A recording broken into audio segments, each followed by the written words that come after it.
समस्त ओडिया भाई भौणी मानू आज आमर संध्या कालीन ए कथारे स्वागत करुच्ची। कार्तिक मास जो मासरे भक्ति जदि आपण किछि करिवे तार हजार हजार गुण लाभ मिली थाए। ए कार्तिक मासटी को शास्त्र रे दामोदर मास मध्य कहा जायछि। कोन पई? कारण एई मासरे राधा दामोदर बा दामोदर भगवानंकर लीलाटी हेतिला। ए लीलाटी ए लीलारे कोन एमिति अछि जे ए लीलाटी नारे पूरा मासटी को दामोदर मास बोली कहंती बा ए कार्तिक व्रत को दामोदर व्रत मध्य कहंती। तो सेथिरागी आज आमे चर्चा करिबा संपूर्ण चर्चा जी आज हमर एई दामोदर लीला उपरे आधारित रही।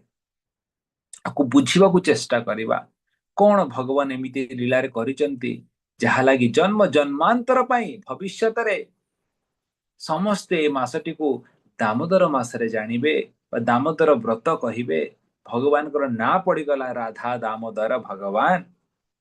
ये दामोदर लीलाटी कौन? ये दामोदर अष्टकम कौन? तार मर्म तार भाव तार भक्ति को बुझिबा को चेष्टा करिबा। मु तो ग्यारंटी दे पारिबिनी केते यथार्थ करिबी, कारण भगवानंकर लीला अगाध समुद्र बढ़िया। आपण समुद्र भितर जाई केते गभीर को जाई पारिबे? केबे के समुद्रर गभीर को नापी पारिछि? असंभव।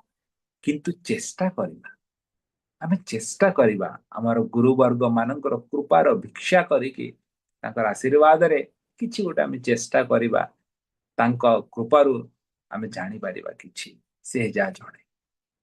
आसंतु एई दामोदर अष्टकम लीला श्रवण करिबा।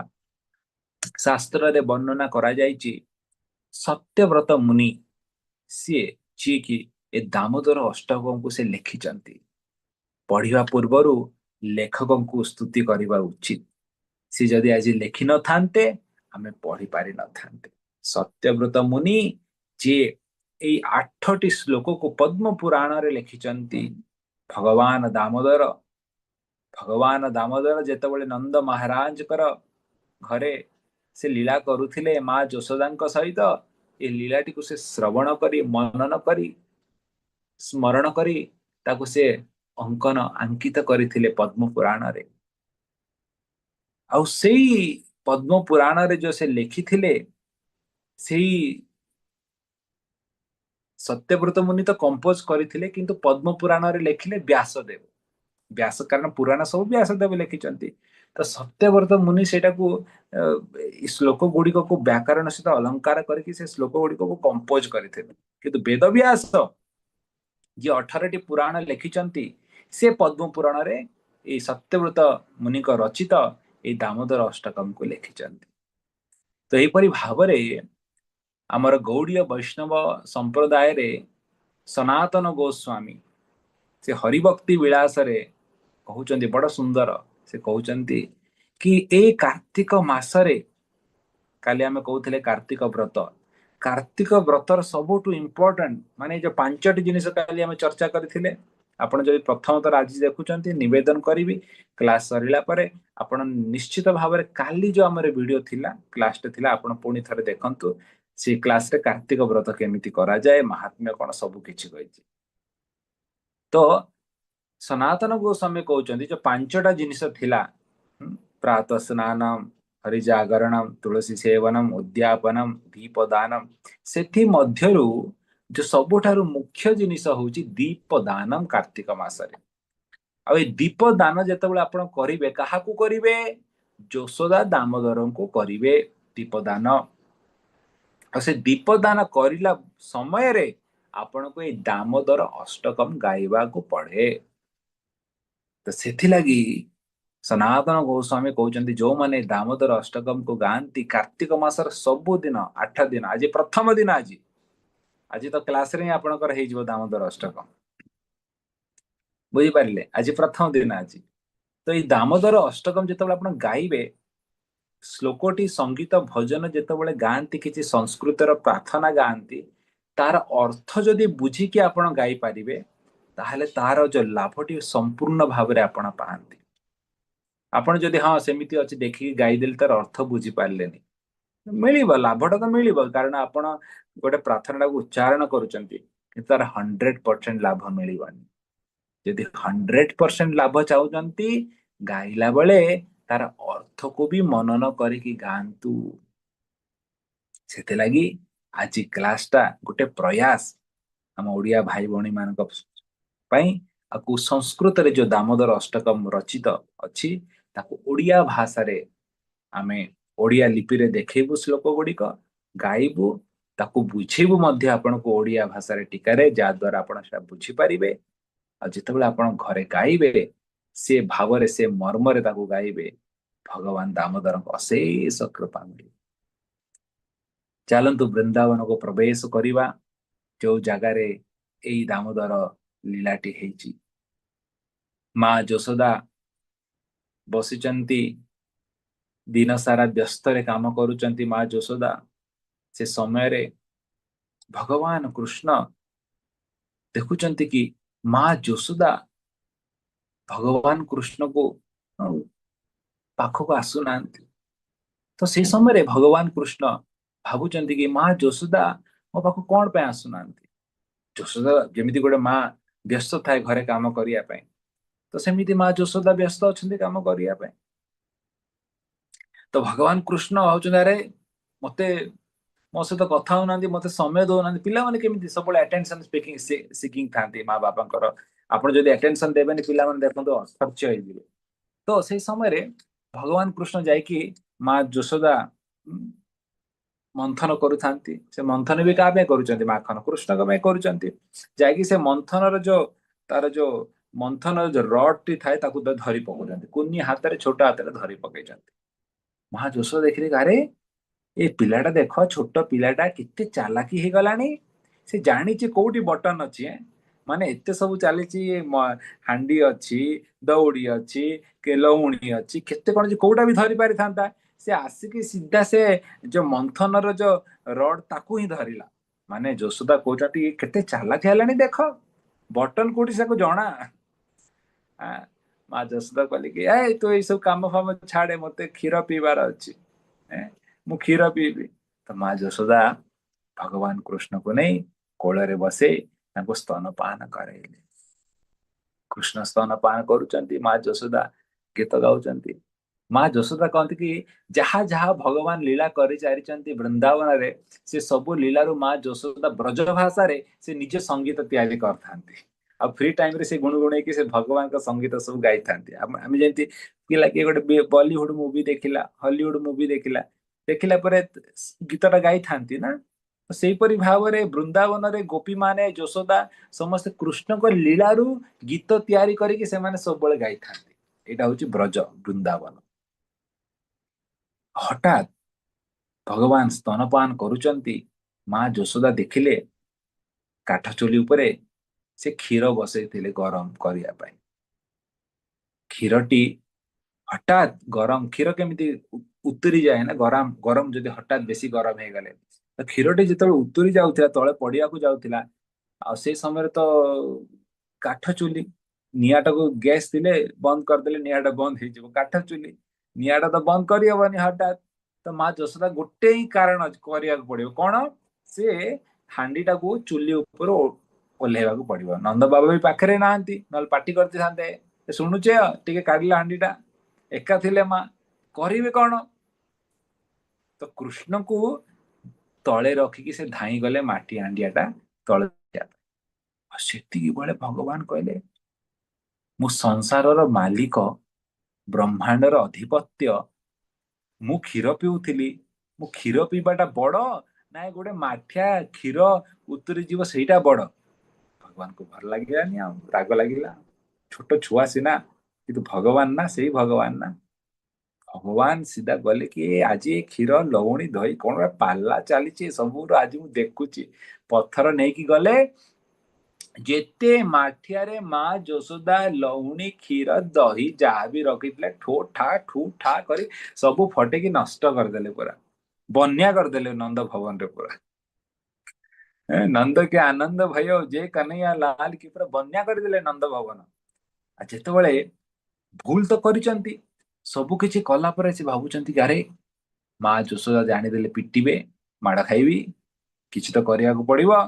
ତ ଯାଇକି ଚୁପଚାପ ଗୋଟେ ସୁନା ପୁଅ ଭଳିଆ ଚୁପଚାପ ଯାଇକି ଗୋଟେ କବାଟ ପଛରେ ଉଖଲ ଥାଏ, ଯୋଉଠି ଧାନ କୁଟା ଯାଏ ଦେଖନ୍ତୁ। ହେଁ, ସେ ଉଖଳର ଉପରେ ଯାଇକି ଛିଡା ହେଇକି କବାଟ କୋଣରେ ଲୁଚି ଯାଇଛନ୍ତି। ଉପରକୁ ଛିଡା ହେଇକି ଉଖଳର ଉପରେ ଛିଡା ହେଇଯାଇଛନ୍ତି, ଦେଖାଯିବେନି ବୋଲି। ମା ଯଶୋଦା ଆସିକି ଦେଖିଲେ, କ୍ଷୀର ପିଇବା ପାଇଁ ଆଉଥରେ ଆସିଲେ, ଆଉ ଲାଲା ନାଇଁ। ଖୋଜିବା ପାଇଁ ଟିକେ ଭିତରକୁ ଗଲେ, ଭିତରକୁ ଦେଖିଲା ବେଳେ ପୁରା ଘରଟା ବନ୍ୟା ହେଇଯାଇଛି କ୍ଷୀରରେ। ଦହି, କ୍ଷୀର, ମାଖନ, ଘିଅ ସବୁ ବନ୍ୟା। ଭାବନ୍ତୁ କେତେ କଷ୍ଟ ଲାଗିବ। ମା ଯଶୋଦା ନିଜ ହାତରେ କାହ୍ନାଙ୍କ ପାଇଁ ସେ ମନ୍ଥନ କରୁଥିଲେ, ଏତେ ବାତ୍ସଲ୍ୟ ପ୍ରେମରେ ମୋ ଛୁଆ ପାଇଁ ମୁଁ ନିଜ ହାତରେ କରିକି ପିଏଇବି। ମା କହିଲେ କି ଏଇଟା କଣ ଚାଲିଛି, କିଏ ନଷ୍ଟ କଲା, କିଏ ଭାଙ୍ଗିଲା ଏ ସବୁ? ଆଉ ଦେଖୁ ଦେଖୁ କାହ୍ନା କୃଷ୍ଣଙ୍କର ଛୋଟ ଛୋଟ ପାଦ ଚିହ୍ନ ଗୁଡିକ ପଡିଛି। ମା ଯଶୋଦା ଜାଣିଦେଲେ ଏ କାହାର କାମ ଏଇଟା? ଏଇଟା ଏ କୃଷ୍ଣର ହିଁ କାମ, ମୋ ପୁଅର କାମ। ସେ କହିଲା କି ଏତେ ନଟଖଟ ହେଇଗଲାଣି, ଏ ନିଜ ଘରେ ବର୍ତ୍ତମାନ ପୁରା ବଦମାସି ଷ୍ଟାର୍ଟ କଲାଣି। ତାକୁ ମତେ ଗୋପୀ ମାନେ ବଡ କମ୍ପ୍ଲେନ କରୁଥିଲେ, ବହୁତ ଗୁଡାଏ ଗୋପୀ ମାନେ ମତେ କମ୍ପ୍ଲେନ କରୁଥିଲେ। ଆଜି ଅତି ହେଇଗଲା, ଆଜି ନିଜ ଘରେ କରିକି ଦେଖେଇଦେଲା। ଏ ସତ, ଆକୁ ପନିଶମେଣ୍ଟ ଦରକାର, ଆକୁ ମାଡ ଦରକାର ବର୍ତ୍ତମାନ। ମା ଯଶୋଦା ଗୋଟେ ବାଡି ବାଡି ଗୋଟେ ଛାଟ ବାଡି ଗୋଟେ ଧରିଛନ୍ତି, ଆଉ କୃଷ୍ଣକୁ ଖୋଜୁଛନ୍ତି କୁଆଡେ ଗଲା। ଇଏ ତ ଲୁଚିକି ଅଛନ୍ତି ଗୋଟେ ଜାଗାରେ କବାଟ ପଛରେ, ଦେଖିବେ। ମା ଯଶୋଦା ଯେମିତି ପଛ ପଛକୁ ଯାଉଛନ୍ତି, କୃଷ୍ଣଙ୍କର ଦେହରେ ବହୁତ ଆଭୂଷଣ ପିନ୍ଧନ୍ତି ଭଗବାନ, ବୁଝିପାରିଲେ ନା? ଆପଣ ଦେଖନ୍ତୁ ଗୋଟେ ପଥର ଆଭୂଷଣରେ ଆପଣ ଦେଖିବେ ଦର୍ପଣ ଭଳିଆ କାମ କରେ, ପଛରେ ଯଦି ବ୍ୟକ୍ତି କିଏ ଆସୁଛି ତାର ପ୍ରତିବିମ୍ବଟା ଦେଖାଯିବ। ତ ମା ଯଶୋଦା ଯେତେବେଳେ ସେଟା ସେ ଦେଖୁଛନ୍ତି, ଏଇ ଯେତେବେଳେ କୃଷ୍ଣ ତାଙ୍କର ଆଙ୍ଗୁଠି ଦେଖୁଛନ୍ତି, ପଛପଟୁ କିଏ ଆସୁଛନ୍ତି? ମା ଯଶୋଦା ଆସୁଛନ୍ତି। ଜାଣିଦେଲେ କି ଆରେ ବାବା, ମା ଆସୁଛନ୍ତି କୋଉ ରୂପରେ? ଉଗ୍ର ରୂପ, ହାତରେ ବାଡି ଧରିକି ଆସୁଛନ୍ତି, ମାଡ ହବ ଆଜି। କୃଷ୍ଣ କହିଲେ ଆରେ ଭାଗ ଏଇଠୁ। ସିଧା ଉଖଳରେ ଜମ୍ପ କରିକି ସିଧା ଧାଇଁବାକୁ ଲାଗିଲେ, ପୁରା ରକେଟ ସ୍ପିଡରେ ଧାଇଁବାକୁ ଲାଗିଲେ। ମା କହିଲେ କି ତୁ ବଦମାସ, ତତେ ତୋ ପାଇଁ ସବୁ ଏତେ ସବୁ ଚାଲିଛି, ତୁ ଏତେ ନଟଖଟ ଏତେ ବଦମାସ ହେଇଗଲୁ, ତତେ ଆଜି ଦଉଛି ପାନେ। ମା ବି ଗୋଡେଇଲେ ପଛରେ ପଛରେ, ଭଗବାନ ଆଗରେ ଆଗରେ, ମା ପଛରେ ପଛରେ ଗୋଡେଇଛନ୍ତି ଭଗବାନଙ୍କୁ। ଭାବନ୍ତୁ, ଆଉ ସେଇ ସମୟରେ କି ଅଦୃଶ୍ୟ, କି ଦୃଶ୍ୟ ଏଇଟା ଭାବନ୍ତୁ, ଯେ ସାରା ସଂସାରର ମାଲିକ ସେ ଭୟରେ ଧାଉଁଛନ୍ତି, ମା ତାଙ୍କୁ ଗୋଡଉଛନ୍ତି। ଏଇ ଦୃଶ୍ୟଟାକୁ ସତ୍ୟବ୍ରତ ମୁନି ଏଁ, ଧ୍ୟାନ କରୁଛନ୍ତି ତାଙ୍କର ଭକ୍ତି ଭାବରେ। ଆହା କି ଦୃଶ୍ୟ! ଆଉ ସେ ଭାବରେ ତାକୁ ନିଜ କଲମରେ ସେ ଲେଖୁଛନ୍ତି ଏଇ ଦାମୋଦର ଅଷ୍ଟକମ୍ 8ଟି ଶ୍ଲୋକ। ତ ଏଇ ଯୋଉ ମୁଁ ଲୀଳାଟି ଆପଣଙ୍କୁ କହିଲି, ଏ ଲୀଳାରେ ପ୍ରବେଶ କରନ୍ତୁ ଆପଣମାନେ। ଏ ଲୀଳାରେ ପ୍ରବେଶ କରିକି ଏ ଭାବଟାକୁ ବୁଝନ୍ତୁ। କଣ ବର୍ତ୍ତମାନ ପରିସ୍ଥିତି, କୃଷ୍ଣ କଣ କରୁଛନ୍ତି? ମା ଯଶୋଦା ପଛରେ ଧାଉଁଛନ୍ତି, କୃଷ୍ଣ ଭୟଭୀତ ହେଇଯାଇଛନ୍ତି।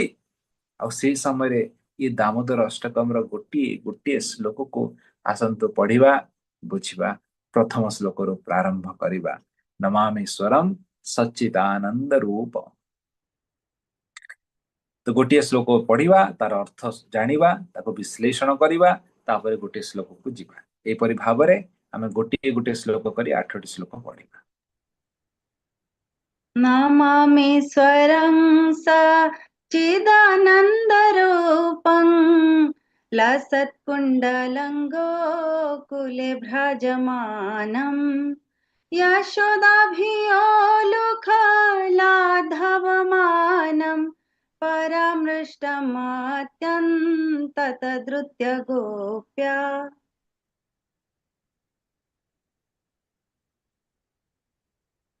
ଅନୁବାଦ।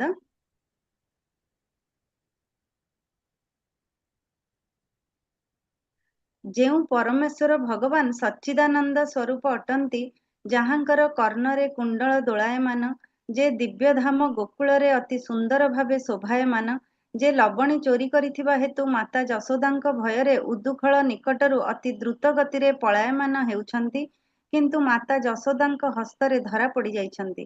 ମୁଁ ସେହି ପରମେଶ୍ୱର ଶ୍ରୀ ଦାମୋଦରଙ୍କୁ ମୋର ବିନମ୍ର ପ୍ରଣତି ନିବେଦନ କରୁଅଛି। ଦେଖନ୍ତୁ ପ୍ରାରମ୍ଭ କରୁଛନ୍ତି ନମାମୀଶ୍ୱରಂ ସଚ୍ଚିଦାନନ୍ଦ ରୂପମ୍। ଆପଣ ଭାବନ୍ତୁନି କି ଆମେ ଗୋଟେ ସାଧାରଣ ବ୍ୟକ୍ତି ବିଷୟରେ ଚର୍ଚ୍ଚା କରୁଛେ। ସତ୍ୟବ୍ରତ ମୁନି କରୁଛନ୍ତି ପ୍ରଣାମ ନମାମୀଶ୍ୱରମ୍। ସେ କିଏ? ସେ ହଉଛନ୍ତି ଈଶ୍ୱର। ଈଶ୍ୱର ପରମ କୃଷ୍ଣ ସଚ୍ଚିଦାନନ୍ଦ ବିଗ୍ରହ ଅନାଦିର ଆଦି ଗୋବିନ୍ଦ ସର୍ବ କାरणम କାरणମ। ସେ ସାଧାରଣ ବାଳକ ନୁହେଁ ରେ ବାବା। ଭାବନି ତମେ ସାଧାରଣ ବାଳକଟା ଡରିକି ଧାଉଁଛି ବୋଲି। ନମାମୀଶ୍ୱରମ୍ ପ୍ରଥମ ଶ୍ଲୋକର ପ୍ରଥମ ଲାଇନରେ କ୍ଲାରିଫାଇ କରିଦଉଛନ୍ତି ସତ୍ୟବ୍ରତ ମୁନି। ଏ ସାଧାରଣ ବାଳକ ବିଷୟରେ ଆମେ ଚର୍ଚ୍ଚା କରୁନାହୁଁ। ଭାବନି ମୁଁ ମୋ ପିଲାକୁ ବି ପିଟିଥିଲି ଏମିତି ହେଲା, ମୋର ବି କାନା ଅଛି ମୁଁ ବି ପିଟୁଛି ଏମିତି ହଉଛି, ମୋ ଘରେ ବି ଏମିତି ହଉଛି। ନା ନା ନା ନା, ଏ ସାଧାରଣ ବାଳକ ନୁହେଁ, ଏ ସାକ୍ଷାତ ଈଶ୍ୱର। ପ୍ରଥମେ ପ୍ରଣାମ କରନ୍ତୁ ନମାମି ଈଶ୍ୱରମ୍, ଦଣ୍ଡବତ ପ୍ରଣାମ କରନ୍ତୁ। ଲୀଳା ବୁଝିବା ପୂର୍ବରୁ, ଶୁଣିବା ପୂର୍ବରୁ। ତାଙ୍କ ଶରୀର ଆମ ଶରୀର ଭଳିଆ ତିଆରି ହେଇନି, ସତ୍ ଚିତ୍ ଆନନ୍ଦରେ ରୂପ ତାଙ୍କର ଶରୀର ତିଆରି ହେଇଛି। ସତ୍ ମାନେ କଣ? ସତତମ୍। ସିଏ ଭୂତ ଭବିଷ୍ୟରେ ସେ ସବୁଦିନ ପାଇଁ ରହୁଛନ୍ତି ସତତମ୍। ଚିଦାନନ୍ଦ ଶରୀର ତାଙ୍କର ଜ୍ଞାନରେ ତିଆରି ହେଇଛି। ସବୁ କିଛି ଜାଣିଛନ୍ତି, ଭୂତ ଭବିଷ୍ୟ। ଆପଣଙ୍କ ଭିତରେ ବି କଣ ହଉଛି ସେ ଜାଣିଛନ୍ତି, ସାରା ବ୍ରହ୍ମାଣ୍ଡ ଭିତରେ କଣ ହଉଛି ସେ ଜାଣିଛନ୍ତି। ସଚିତ୍ ଆନନ୍ଦ, ଆନନ୍ଦମୟ ସେ ପ୍ରଭୁ। ଇଏ ହଉଛି ପ୍ରଭୁଙ୍କର ରୂପ। ପ୍ରଥମ ଲାଇନଟା ବହୁତ ଇମ୍ପୋର୍ଟାଣ୍ଟ। ଲୋକମାନେ ଥରେ ଥରେ ଚିପଲି ନେଇଯାଆନ୍ତି। ହଁ କଣ ସେମିତି ତ ଲୀଳା ହଉଛି, ଆମ ଛୁଆ ବି ଲୀଳା ହଉଛି ଘରେ। ପ୍ରଭୁ ମୋର ବି କାନ ଅଛି, ଦେଖ ପ୍ରଭୁ ଇଏ ବି ଏମିତି ଲୀଳା କରୁଛି। ଆରେ ତମ କାନ ଲୀଳାର ଭଗବାନଙ୍କ ଲୀଳାର ଆକାଶ ପାତାଳ ଅନ୍ତର ଅଛି। ଭୁଲ ଭାବନ୍ତୁନି, କିନ୍ତୁ ଏଇଟା ବୁଝିବା ଦରକାର। ଭଗବାନଙ୍କ ଲୀଳା ସାଧାରଣ ଲୀଳା ନୁହେଁ। ଏ ତତ୍ଵଟା ଯେତେବେଳେ ଆମେ ଜାଣିବା କି ଭଗବାନ ସାକ୍ଷାତ ସେ ବାଲ୍ୟ ଲୀଳା କରିଲେ ମଧ୍ୟ ସେ ସାକ୍ଷାତ ବ୍ରହ୍ମାଣ୍ଡର ସେ ଭଗବାନ ଆଧିପତ୍ୟ, ଏ ତତ୍ଵକୁ ଜାଣି ଆମେ ଲୀଳାରେ ପ୍ରବେଶ କରିବା, ଯାହା ଦ୍ୱାରା ଆମକୁ ସେ କୃପାଟା ମିଳିବ। ନହେଲେ ଥରେ ଥରେ ଅପରାଧ ହେଇଯାଏ। ବୁଝିପାରିଲେ? ପୁଣି ତାପରେ ଦ୍ୱିତୀୟ ଲାଇନରେ ସେ କହୁଛନ୍ତି ଲସତ୍ କୁଣ୍ଡଲଂ ଗୋକୁଲେ ଭ୍ରାଜମାନମ୍। କଣ କହୁଛନ୍ତି? ଲସତ୍ କୁଣ୍ଡଲಂ, ସୁନ୍ଦର ତାଙ୍କର ଚେହେରାଟାକୁ ସେ କହୁଛନ୍ତି। ଏ ଭଗବାନ କେତେ ସୁନ୍ଦର। ଲସତ୍ କୁଣ୍ଡଲମ୍, ତାଙ୍କ କାନଟିକୁ ଟିକେ ଦେଖ, କାନରେ ଦିଟି କୁଣ୍ଡଳ ପିନ୍ଧିଛନ୍ତି। ସେ ହଲୁଛି ସବୁବେଳେ, ଝୁଲୁଛି ସବୁବେଳେ। ଭଗବାନଙ୍କର କୁଣ୍ଡଳଟି ଝୁଲୁଥାଏ, କେତେ ସୁନ୍ଦର ଦେଖିବାକୁ ସେ କୁଣ୍ଡଳ। ଗୋକୁଲେ ଭ୍ରାଜମାନମ୍, ଗୋକୁଳର ଯେତେ ଗୋକୁଳ ନିବାସୀ ଅଛନ୍ତି, ନନ୍ଦ ବାବା, ଯଶୋଦା, ସମସ୍ତଙ୍କର ହୃଦୟକୁ ସେ ଚୋରି ନିଅନ୍ତି। ଏତେ ସୁନ୍ଦର ସେ ଦେଖିବାକୁ। ଆହା, ଯିଏ ବି ଦେଖିଲା ସେ ଭଗବାନଙ୍କ ପ୍ରତି ଆକର୍ଷିତ ହେଇଯାଏ। କିନ୍ତୁ ଇଏ ସୁନ୍ଦର ପ୍ରଭୁ, ଏତେ ସୁନ୍ଦର ଆକର୍ଷିତ ପ୍ରଭୁ, ଆଜି କଣ ହେଇଛି? ଆଜି କିଛି ଗୋଟେ ଖରାପ ଜିନିଷ କରିଛ ଆପଣ? ଡର କଣ ପାଇଁ ଏତେ? ଏତେ ସୁନ୍ଦର ଚେହେରା ଯେ ସମସ୍ତଙ୍କୁ ଆକର୍ଷଣ କରିନିଏ, ଆଜି ସେ ଚେହେରାରେ କଣ ହେଇଛି? ଯଶୋଦା ଭିଆଲୁ ଖଲାଧାବମାନ।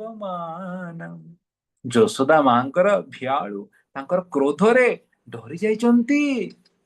ଯୋଉ ମୁଖଟି ଏତେ ସୁନ୍ଦର ସମସ୍ତଙ୍କୁ ଆକର୍ଷିତ କରେ ନିଜର ହସରେ, ଆଜି ଯଶୋଦା ମାକୁ ଦେଖିକି ସେ ଭିତରେ ଭୟ ସୃଷ୍ଟି ହେଇଛି। ଧାବମାନମ୍, ସେ ଧାଉଁଛନ୍ତି। ଯେ ସଂସାରକୁ ସମସ୍ତଙ୍କୁ ଦୌଡଉଛନ୍ତି ସଂସାରରେ, ଆଜି ସିଏ ଧାଉଁଛନ୍ତି। ପଛରେ ଯଶୋଦା ମା ଅଛନ୍ତି। କି ଆଶ୍ଚର୍ଯ୍ୟ ଲୀଳା! ଏମିତି ଲୀଳା କେବେ ହେଇଛି ନା ହବ? ବୁଝିପାରୁଛନ୍ତି ଏ ଦାମୋଦର ଲୀଳା କଣ? ଏଇଟା ବଡ ଆଶ୍ଚର୍ଯ୍ୟ ଲୀଳା। ବଡ ବଡ ଯୋଗୀ ମାନେ ଯେତେବେଳେ ପଢନ୍ତି ସେ କହୁଛନ୍ତି ନା ନା ଏମିତି କେବେ ହେଇନଥିବ। ଏମିତି କେମିତି ହବ? ଭଗବାନ କେମିତି ଧାଇଁବେ? କିଏ ଭଗବାନଙ୍କୁ ଦୌଡେଇବ? ଏମିତି କଣ ହବ? ବୁଝିପାରନ୍ତିନି ଲୀଳାଟାକୁ। ଐଶ୍ୱର୍ଯ୍ୟ ଜ୍ଞାନରେ ବୁଝିପାରିବେନି। ସରି, ନଟ୍ ପସିବଲ। ଏ ଲୀଳା ଯଦି ଆପଣ ଯେତେ ସବୁ ୟୁଟ୍ୟୁବରେ ଶୁଣୁଛନ୍ତି, ପ୍ରଥମେ ନିଜର ଯୋଗ୍ୟତାକୁ ଆଣିବାକୁ ପଡିବ। ମୁଁ ଭଗବାନଙ୍କର ଭକ୍ତ। ଭକ୍ତିର ମାଧ୍ୟମରେ ଆମକୁ ବୁଝିବାକୁ ପଡିବ। ଜ୍ଞାନ ଐଶ୍ୱର୍ଯ୍ୟ ଯୋଗ ଶକ୍ତିରେ ବୁଝିପାରିବେନି ଆଜ୍ଞା ଏ ଲୀଳା। ମୁଣ୍ଡରୁ ବାଉଁଶ ହେଇକି ପଳେଇବ, କହିବେ କଣ ବୁଝଉଛି, ଏମିତି କଣ ହବ? ଭଗବାନ କାହିଁକି ଡରିବେ? କିଏ ଭଗବାନଙ୍କୁ ଗୋଡେଇବ? ଯିଏ ସାରା ସଂସାରକୁ ଗୋଡଉଛନ୍ତି, ସମସ୍ତଙ୍କୁ ଜନ୍ମ ମୃତ୍ୟୁ ଚକ୍ରରେ ବାନ୍ଧିଛନ୍ତି। से कौन धाइबे? हाँ आज्ञा धाइबे। ଯଶୋଦା ଭିଓଲୁ ଖଲା ଧାବମାନ, ଧାଉଛନ୍ତି, ଯଶୋଦା ମାଙ୍କ ଡରରେ ଧାଉଛନ୍ତି। ବୁଝିପାରିଲେ? ଆଉ ଯଶୋଦା ମାତା ଭଗବାନଙ୍କୁ ଆଗେ ଆଗେ କୃଷ୍ଣ ଧାଉଛନ୍ତି, ପଛରେ ପଛରେ ଯଶୋଦା ଧାଉଛନ୍ତି। ଆଉ ସାନ ପିଲାମାନେ ଧାଇଁବେ, ଧରିବାଟା ବଡ କଷ୍ଟକର ନାଇଁ? ସାନ ପିଲା ଧାଇଁଲେ କି ଧରି ପାରିବ? ବହୁତ ଛୋଟ ସାନ ପିଲା ଥିଲେ ଧରିଦେବେ। ଆଉ ଟିକେ ବଡ ହେଇଗଲା, 1.5 ବର୍ଷ 2 ବର୍ଷ ପିଲା ହେଇଗଲା, ଧରିବାଟା ବଡ କଷ୍ଟକର। ଯେମିତି ବାଛୁରୀକୁ ଧରିବାଟା କଷ୍ଟକର ନା, କେମିତି ଧାଇଁବ ଜମ୍ପ କରିକି ଡିଆଁ ମାରିକି। ପିଲାମାନେ ବି ସେମିତି 2-3 ବର୍ଷ ହେଇଗଲା ପରେ ସେ କେମିତି ରକେଟ ଭଳିଆ ଧାଇଁବେ।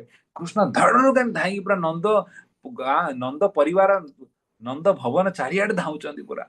ମା ଯଶୋଦା ବି ଛାଡିବାକୁ ନାହିଁ, ସେ ବି ପଛରେ ଧାଉଛନ୍ତି। କହିଲେ ଆଜି ତତେ ଧରିବି କା, କୁଆଡେ ତୁ ଯିବୁ ଆଜି, ଧରିକି ତତେ ଆଜି ଦେଖୁଛି ଆଜି କଣ ତୁ କରିଛୁ। ମା ବି ଛାଡୁନାହାନ୍ତି ପିଛା, ଭଗବାନ ଧାଉଛନ୍ତି। ମାଙ୍କ ଶରୀର ବଡ, କେତେ ଧାଇଁବେ ସେ? ଧାଉଛନ୍ତି ଧାଉଛନ୍ତି, ଫୁଲ ସବୁ, ଗଜରାର ଫୁଲ ସବୁ ଖସି ତଳେ ପଡି ଯାଉଛି। ଫୁଲ ବି କହୁଛନ୍ତି ଆମେ ରହିବୁନି ତମ ମୁଣ୍ଡ ଉପରେ, ତମେ ଆମ ଭଗବାନଙ୍କୁ ପିଟିବା ପାଇଁ ଯାଉଛ ବା, ଆମେ କେମିତି ରହିବୁ ତମକୁ ମୁଣ୍ଡ ଉପରେ, ଆମେ ଛାଡି ଦଉଛୁ ତମକୁ। ଫୁଲ ଗୁଡିକ ଖସି ଯାଉଛି, ଦେହରେ ଝାଳ ନାଳ ପରିଶ୍ରମ ହେଲାଣି, ଶାଢୀ ଗୁଡିକ ଲୁଜ ହେଲାଣି, ଧାଉଛନ୍ତି ହେଲେ ବି ଚେଷ୍ଟା ଛାଡୁନାହାନ୍ତି। ଆଜି ଧରିବି ତତେ, ଆଜି ଯାହା ବି କଲେ। କାହ୍ନା କାହ୍ନା କହିଲେ କି ବାବା ଆଜି ଗଲି, ଆଜି ଆଜି ମଲି ମାଙ୍କ ହାତରେ। ତ ଏଇ ସମୟରେ ପରାମୃଷ୍ଟ ଅତ୍ୟନ୍ତ ତୋ ଧୃତ୍ୟ ଗୋପ୍ୟ। ପରାମୃଷ୍ଟ ମାନେ କଣ? ମା ଏମିତି ଧାଇଁଛନ୍ତି ଭଗବାନଙ୍କ ପଛରେ, ଭଗବାନଙ୍କର ଶକ୍ତି, ଗୁଡାଏ ଶକ୍ତି ଅଛି। କୃପା ଶକ୍ତି ଦେଖୁଛି କି ମା ଟା ହଇରାଣ ହେଇଗଲାଣି ରେ, ଝାଳ ନାଳ ହେଇଗଲାଣି, ମା ଟା ଧାଉଁଛନ୍ତି। ତୁ କୁଆଡେ ଯାଉଛୁ? ଐଶ୍ୱର୍ଯ୍ୟ ଶକ୍ତି, ଐଶ୍ୱର୍ଯ୍ୟ ଶକ୍ତି ଗଲାରେ ମୁଁ ଭଗବାନ, ଭଗବାନଙ୍କୁ କେମିତି ବାନ୍ଧିବ? କୃପା ଶକ୍ତି କହିଲେ ଭଗବାନ ପରେ ପ୍ରଥମେ ତୁ ଯଶୋଦାଙ୍କର ପୁଅ, ମା କୁ କେତେ କଣ କଷ୍ଟ ଦେଲା। ତ ସେଇ ସମୟରେ କୃପା ଶକ୍ତିଟି ପ୍ରାଧାନ୍ୟ ହଉଛି, ଆଉ ଭଗବାନ ପରାମୃଷ୍ଟ ପଛପାଡୁ ମା ଯଶୋଦା ଭଗବାନଙ୍କୁ ଧରି ପକଉଛନ୍ତି। ମା ଯଶୋଦା ଯୋଉ ଭଗବାନଙ୍କୁ ବଡ ବଡ ଯୋଗୀ ମାନେ ଧରି ପକାନ୍ତିନି, ଯୋଉ ଭଗବାନଙ୍କୁ ବଡ ବଡ ଯୋଗୀ ମାନେ ମନର ଶକ୍ତିରେ ଧରିବାକୁ ଚେଷ୍ଟା କରନ୍ତି, ଧରି ପାରନ୍ତିନି, ସେଇ ଭଗବାନଙ୍କୁ ମା ଯଶୋଦା ନିଜର ନନ୍ଦ ଭବନ ପ୍ରାଙ୍ଗଣରେ ତାଙ୍କୁ ଧରି ହାତରେ ଧରି ପକେଇଛନ୍ତି, କଏଦ କରିଦେଇଛନ୍ତି। ଆଉ ସେଇ ସମୟରେ ଯେତେବେଳେ ମା ଯଶୋଦା କୃଷ୍ଣକୁ କଏଦ କରିକି ଧରି ଦେଇଛନ୍ତି ହାତରେ, ଏବେ ଏନକାଉଣ୍ଟର ହବ, କଣ ତୁ କରିଛୁ, କୁଆଡେ ଯାଇଛୁ, ମାଡ ବାଜିବ ତତେ। ଆଉ ସେଇଟା ହଉଛି ଶ୍ଲୋକ ନମ୍ବର 2। କଣ ହଉଛି ଯେତେବେଳେ କୃଷ୍ଣକୁ ମା ଯଶୋଦା ଧରିଛନ୍ତି ଗୋଟେ ହାତରେ ଛଡ ବାଡିଟି ଧରିଛନ୍ତି ପିଟିବା ପାଇଁ। ଏ ଦୃଶ୍ୟକୁ ମନେ ପକାନ୍ତୁ, ଧ୍ୟାନ କରନ୍ତୁ, ଦ୍ଵିତୀୟ ଶ୍ଲୋକଟିକୁ ଆସନ୍ତୁ ପଢିବା, ତାର ଅର୍ଥଟାକୁ ବୁଝିବାକୁ ଚେଷ୍ଟା କରିବା। ଆମେ ଯେତେବେଳେ ପଢୁଛେ ଏ ଲୀଳାଟାକୁ ସ୍ମରଣ କରିଥାନ୍ତୁ, ଯୋଉଟା ମୁଁ କହିଲି। रुदन्तं मुहुर्नेत्र जुग्मं मृजन्तं करम्भुजयुग्मेन सतङ्कनेत्रं मुहुश्वासकं पत्रीरेखाङ्ककण्ठ सीतग्रैव दामोदरं भक्तिबद्धम्। ଅନୁବାଦ। ମାତାଙ୍କ ହସ୍ତରେ ଯଷ୍ଟି ଦେଖି ଯେ ଭୟଭୀତ ହୋଇ କ୍ରନ୍ଦନ କରୁଛନ୍ତି ଏବଂ ଦୁଇ ହସ୍ତକମଳ ଦ୍ୱାରା ତାଙ୍କର ନେତ୍ରଦ୍ୱୟକୁ ବାରମ୍ବାର ପୋଛୁଅଛନ୍ତି, ଯାହାଙ୍କର ନେତ୍ରଦ୍ୱୟରେ ଆତଙ୍କର ଚିହ୍ନ ପରିସ୍ଫୁଟ ଓ କ୍ରନ୍ଦନ ଜନିତ ମୁହୁର୍ମୁହୁ ଶ୍ୱାସରେ ଯାହାଙ୍କର କଣ୍ଠସ୍ଥ ମୁକ୍ତାହାର ଆନ୍ଦୋଳିତ ହେଉଛି, ମାତାଙ୍କର ଶୁଦ୍ଧ ବାତ୍ସଲ୍ୟ ପ୍ରେମରେ ଯାହାଙ୍କର ଉଦର ରଜ୍ଜୁ ଦ୍ୱାରା ବନ୍ଧନ ହୋଇଛି, ସେହି ଦାମୋଦରଙ୍କୁ ମୋର ବିନମ୍ର ପ୍ରଣତି ନିବେଦନ କରୁଅଛି। ମାତାଙ୍କର ହାତରେ ଯଷ୍ଟି ଦେଖି ଭଗବାନ ଡରି ଯାଇଛନ୍ତି। କହିଲେ ଇଏ ଆଜି କି ରୂପ ମାଙ୍କର, ଦୁର୍ଗା ରୂପରେ ଆସିଲେଣି, ହାତରେ ଧରିଛନ୍ତି ଯଷ୍ଟି, ବାଡି ଧରିକି ଆସିଛନ୍ତି, ଆଜି ମାଡ ବାଜିବ। ରୁଦନ୍ତ ମୁହୁର ନେତ୍ର, ରୁଦନ୍ତ ମାନେ ରୋଧଣ କରିବା। ମାନେ ଦେଖନ୍ତୁ, ଆପଣ କାନ୍ଦିବେ ଗୋଟେ ଅଛି, ଧୀରେ ଧୀରେ କାନ୍ଦିବେ। ରୁଦନ୍ତ ମାନେ ରୋଧନ କରିବା, ଚିତ୍କାର କରିକି କାନ୍ଦୁଛନ୍ତି କୃଷ୍ଣ। ନାଇଁ ବାବା, ଯେମିତି ମାଡ ବାଜିଲେ କେମିତି, ନାଇଁ ବାବା ଆଜି ଆଉ କିଛି କରିବେନି, ପିଟନି ପିଟନି ଛାଡି ଦିଅ, କେମିତି ପିଲାମାନେ କହନ୍ତି। ମା ବାପା ରାଗି ଯାଇଥିଲେ। ସେମିତି ରୁଦନ୍ତ ମୁହୁର୍ ନେତ୍ର ଯୁଗ୍ମ ମୃଜନ୍ତମ, ନେତ୍ରରେ ଅଶ୍ରୁ ଝରି ପଡୁଛି, ଅଶ୍ରୁ ଝରି ପଡୁଛି ଭଗବାନଙ୍କର ଆଖିରୁ, କାନ୍ଦୁଛନ୍ତି। ଭଗବାନ କେବେ କାନ୍ଦିଲେ?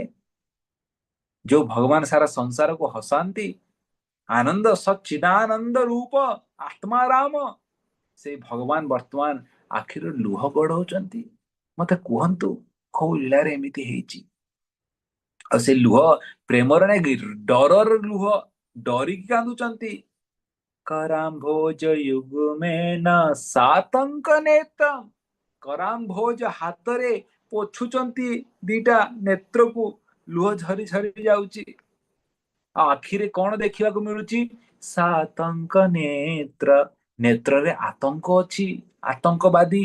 ବୁଝିପାରିଲେ? ଆତଙ୍କବାଦୀ ମାନେ କଣ? ଯେ ଆତଙ୍କ ସୃଷ୍ଟି କରିଥାଏ ତାକୁ ଆତଙ୍କବାଦୀ ବୋଲି କହନ୍ତି। ଭଗବାନଙ୍କର ଆଖିରେ ଆତଙ୍କ ଦେଖିବାକୁ ମିଳୁଛି। କାହା ଦ୍ୱାରା ଆତଙ୍କ ଦେଖିବାକୁ ମିଳୁଛି? ନିଜ ମାଙ୍କ ଦ୍ୱାରା। ମାଟି ଆଜି ବାଡି ନେଇକି ଆସିଛନ୍ତି, ଜଷ୍ଟି ନେଇକି ଆସିଛନ୍ତି, ପିଟିବି ତତେ ଆଜି, କୁଆଡେ ଯିବୁ ତୁ ଆଜି। ମାଙ୍କର ଏ ରୂପ ସେ କେବେ କଳ୍ପନା କରିନଥିଲେ କି ମା ଏତେ ରାଗି ଯିବେ, ଆଜି ମତେ ପିଟିବା ପାଇଁ ଆସିବେ, ମାଡ ଖାଇବି ଆଜି। ଆତଙ୍କ ସୃଷ୍ଟି ହେଇଯାଇଛି କୃଷ୍ଣଙ୍କର ଆଖିରେ। ଆଉ ସେ ଏତେ ଡରି ଯାଇଛନ୍ତି, ଏତେ ଡରି ଯାଇଛନ୍ତି। ଦେଖନ୍ତୁ କଣ କହୁଛନ୍ତି? ମୁହୁଶ୍ୱାସ କମ୍ପାତ୍ରି ରେଖା କଣ୍ଠ, ମୁହୁଶ୍ୱାସ, ନିଶ୍ୱାସ ନେଇ ପାରୁନାହାନ୍ତି ସେ। ଯେମିତି ଦେଖନ୍ତୁ ପିଲାମାନେ ଥରେ ଥରେ ଡରି ଯାଆନ୍ତି, କେମିତି ନିଶ୍ୱାସ ନେଇ ପାରନ୍ତିନି, ସକେଇ ସକେଇ କାନ୍ଦନ୍ତି। ସେ ଏମିତି କହିଲା ଯେ କଣ କହିଲା, ମତେ ଏମିତି ଏମିତି ସକେଇ ସକେଇ କାନ୍ଦନ୍ତିନି, ତାକୁ କହନ୍ତି ମୁହୁଶ୍ୱାସ, ନିଶ୍ୱାସ ନେଇ ପାରୁନାହାନ୍ତି କୃଷ୍ଣ।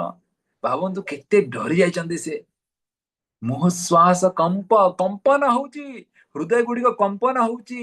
ତ୍ରିରେଖା କଣ୍ଠ, କଣ୍ଠରେ ତିନୋଟି ରେଖା ଦେଖିବାକୁ ମିଳୁଛି।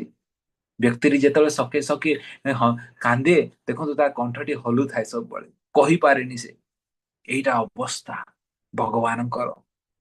ସ୍ଥିତ ଗ୍ରୈବ ଦାମୋଦର ଭକ୍ତି ବଦ୍ଧମ୍, ଏ ଭଗବାନ ଦାମୋଦର, ଏ କଣ ଆପଣ ଲୀଳାଟି କରିଲେ? ଭକ୍ତି ବାଧମ, ଭକ୍ତି ଦ୍ୱାରା ହିଁ ଭଗବାନକୁ ଆମେ ବାନ୍ଧି ପାରିବା।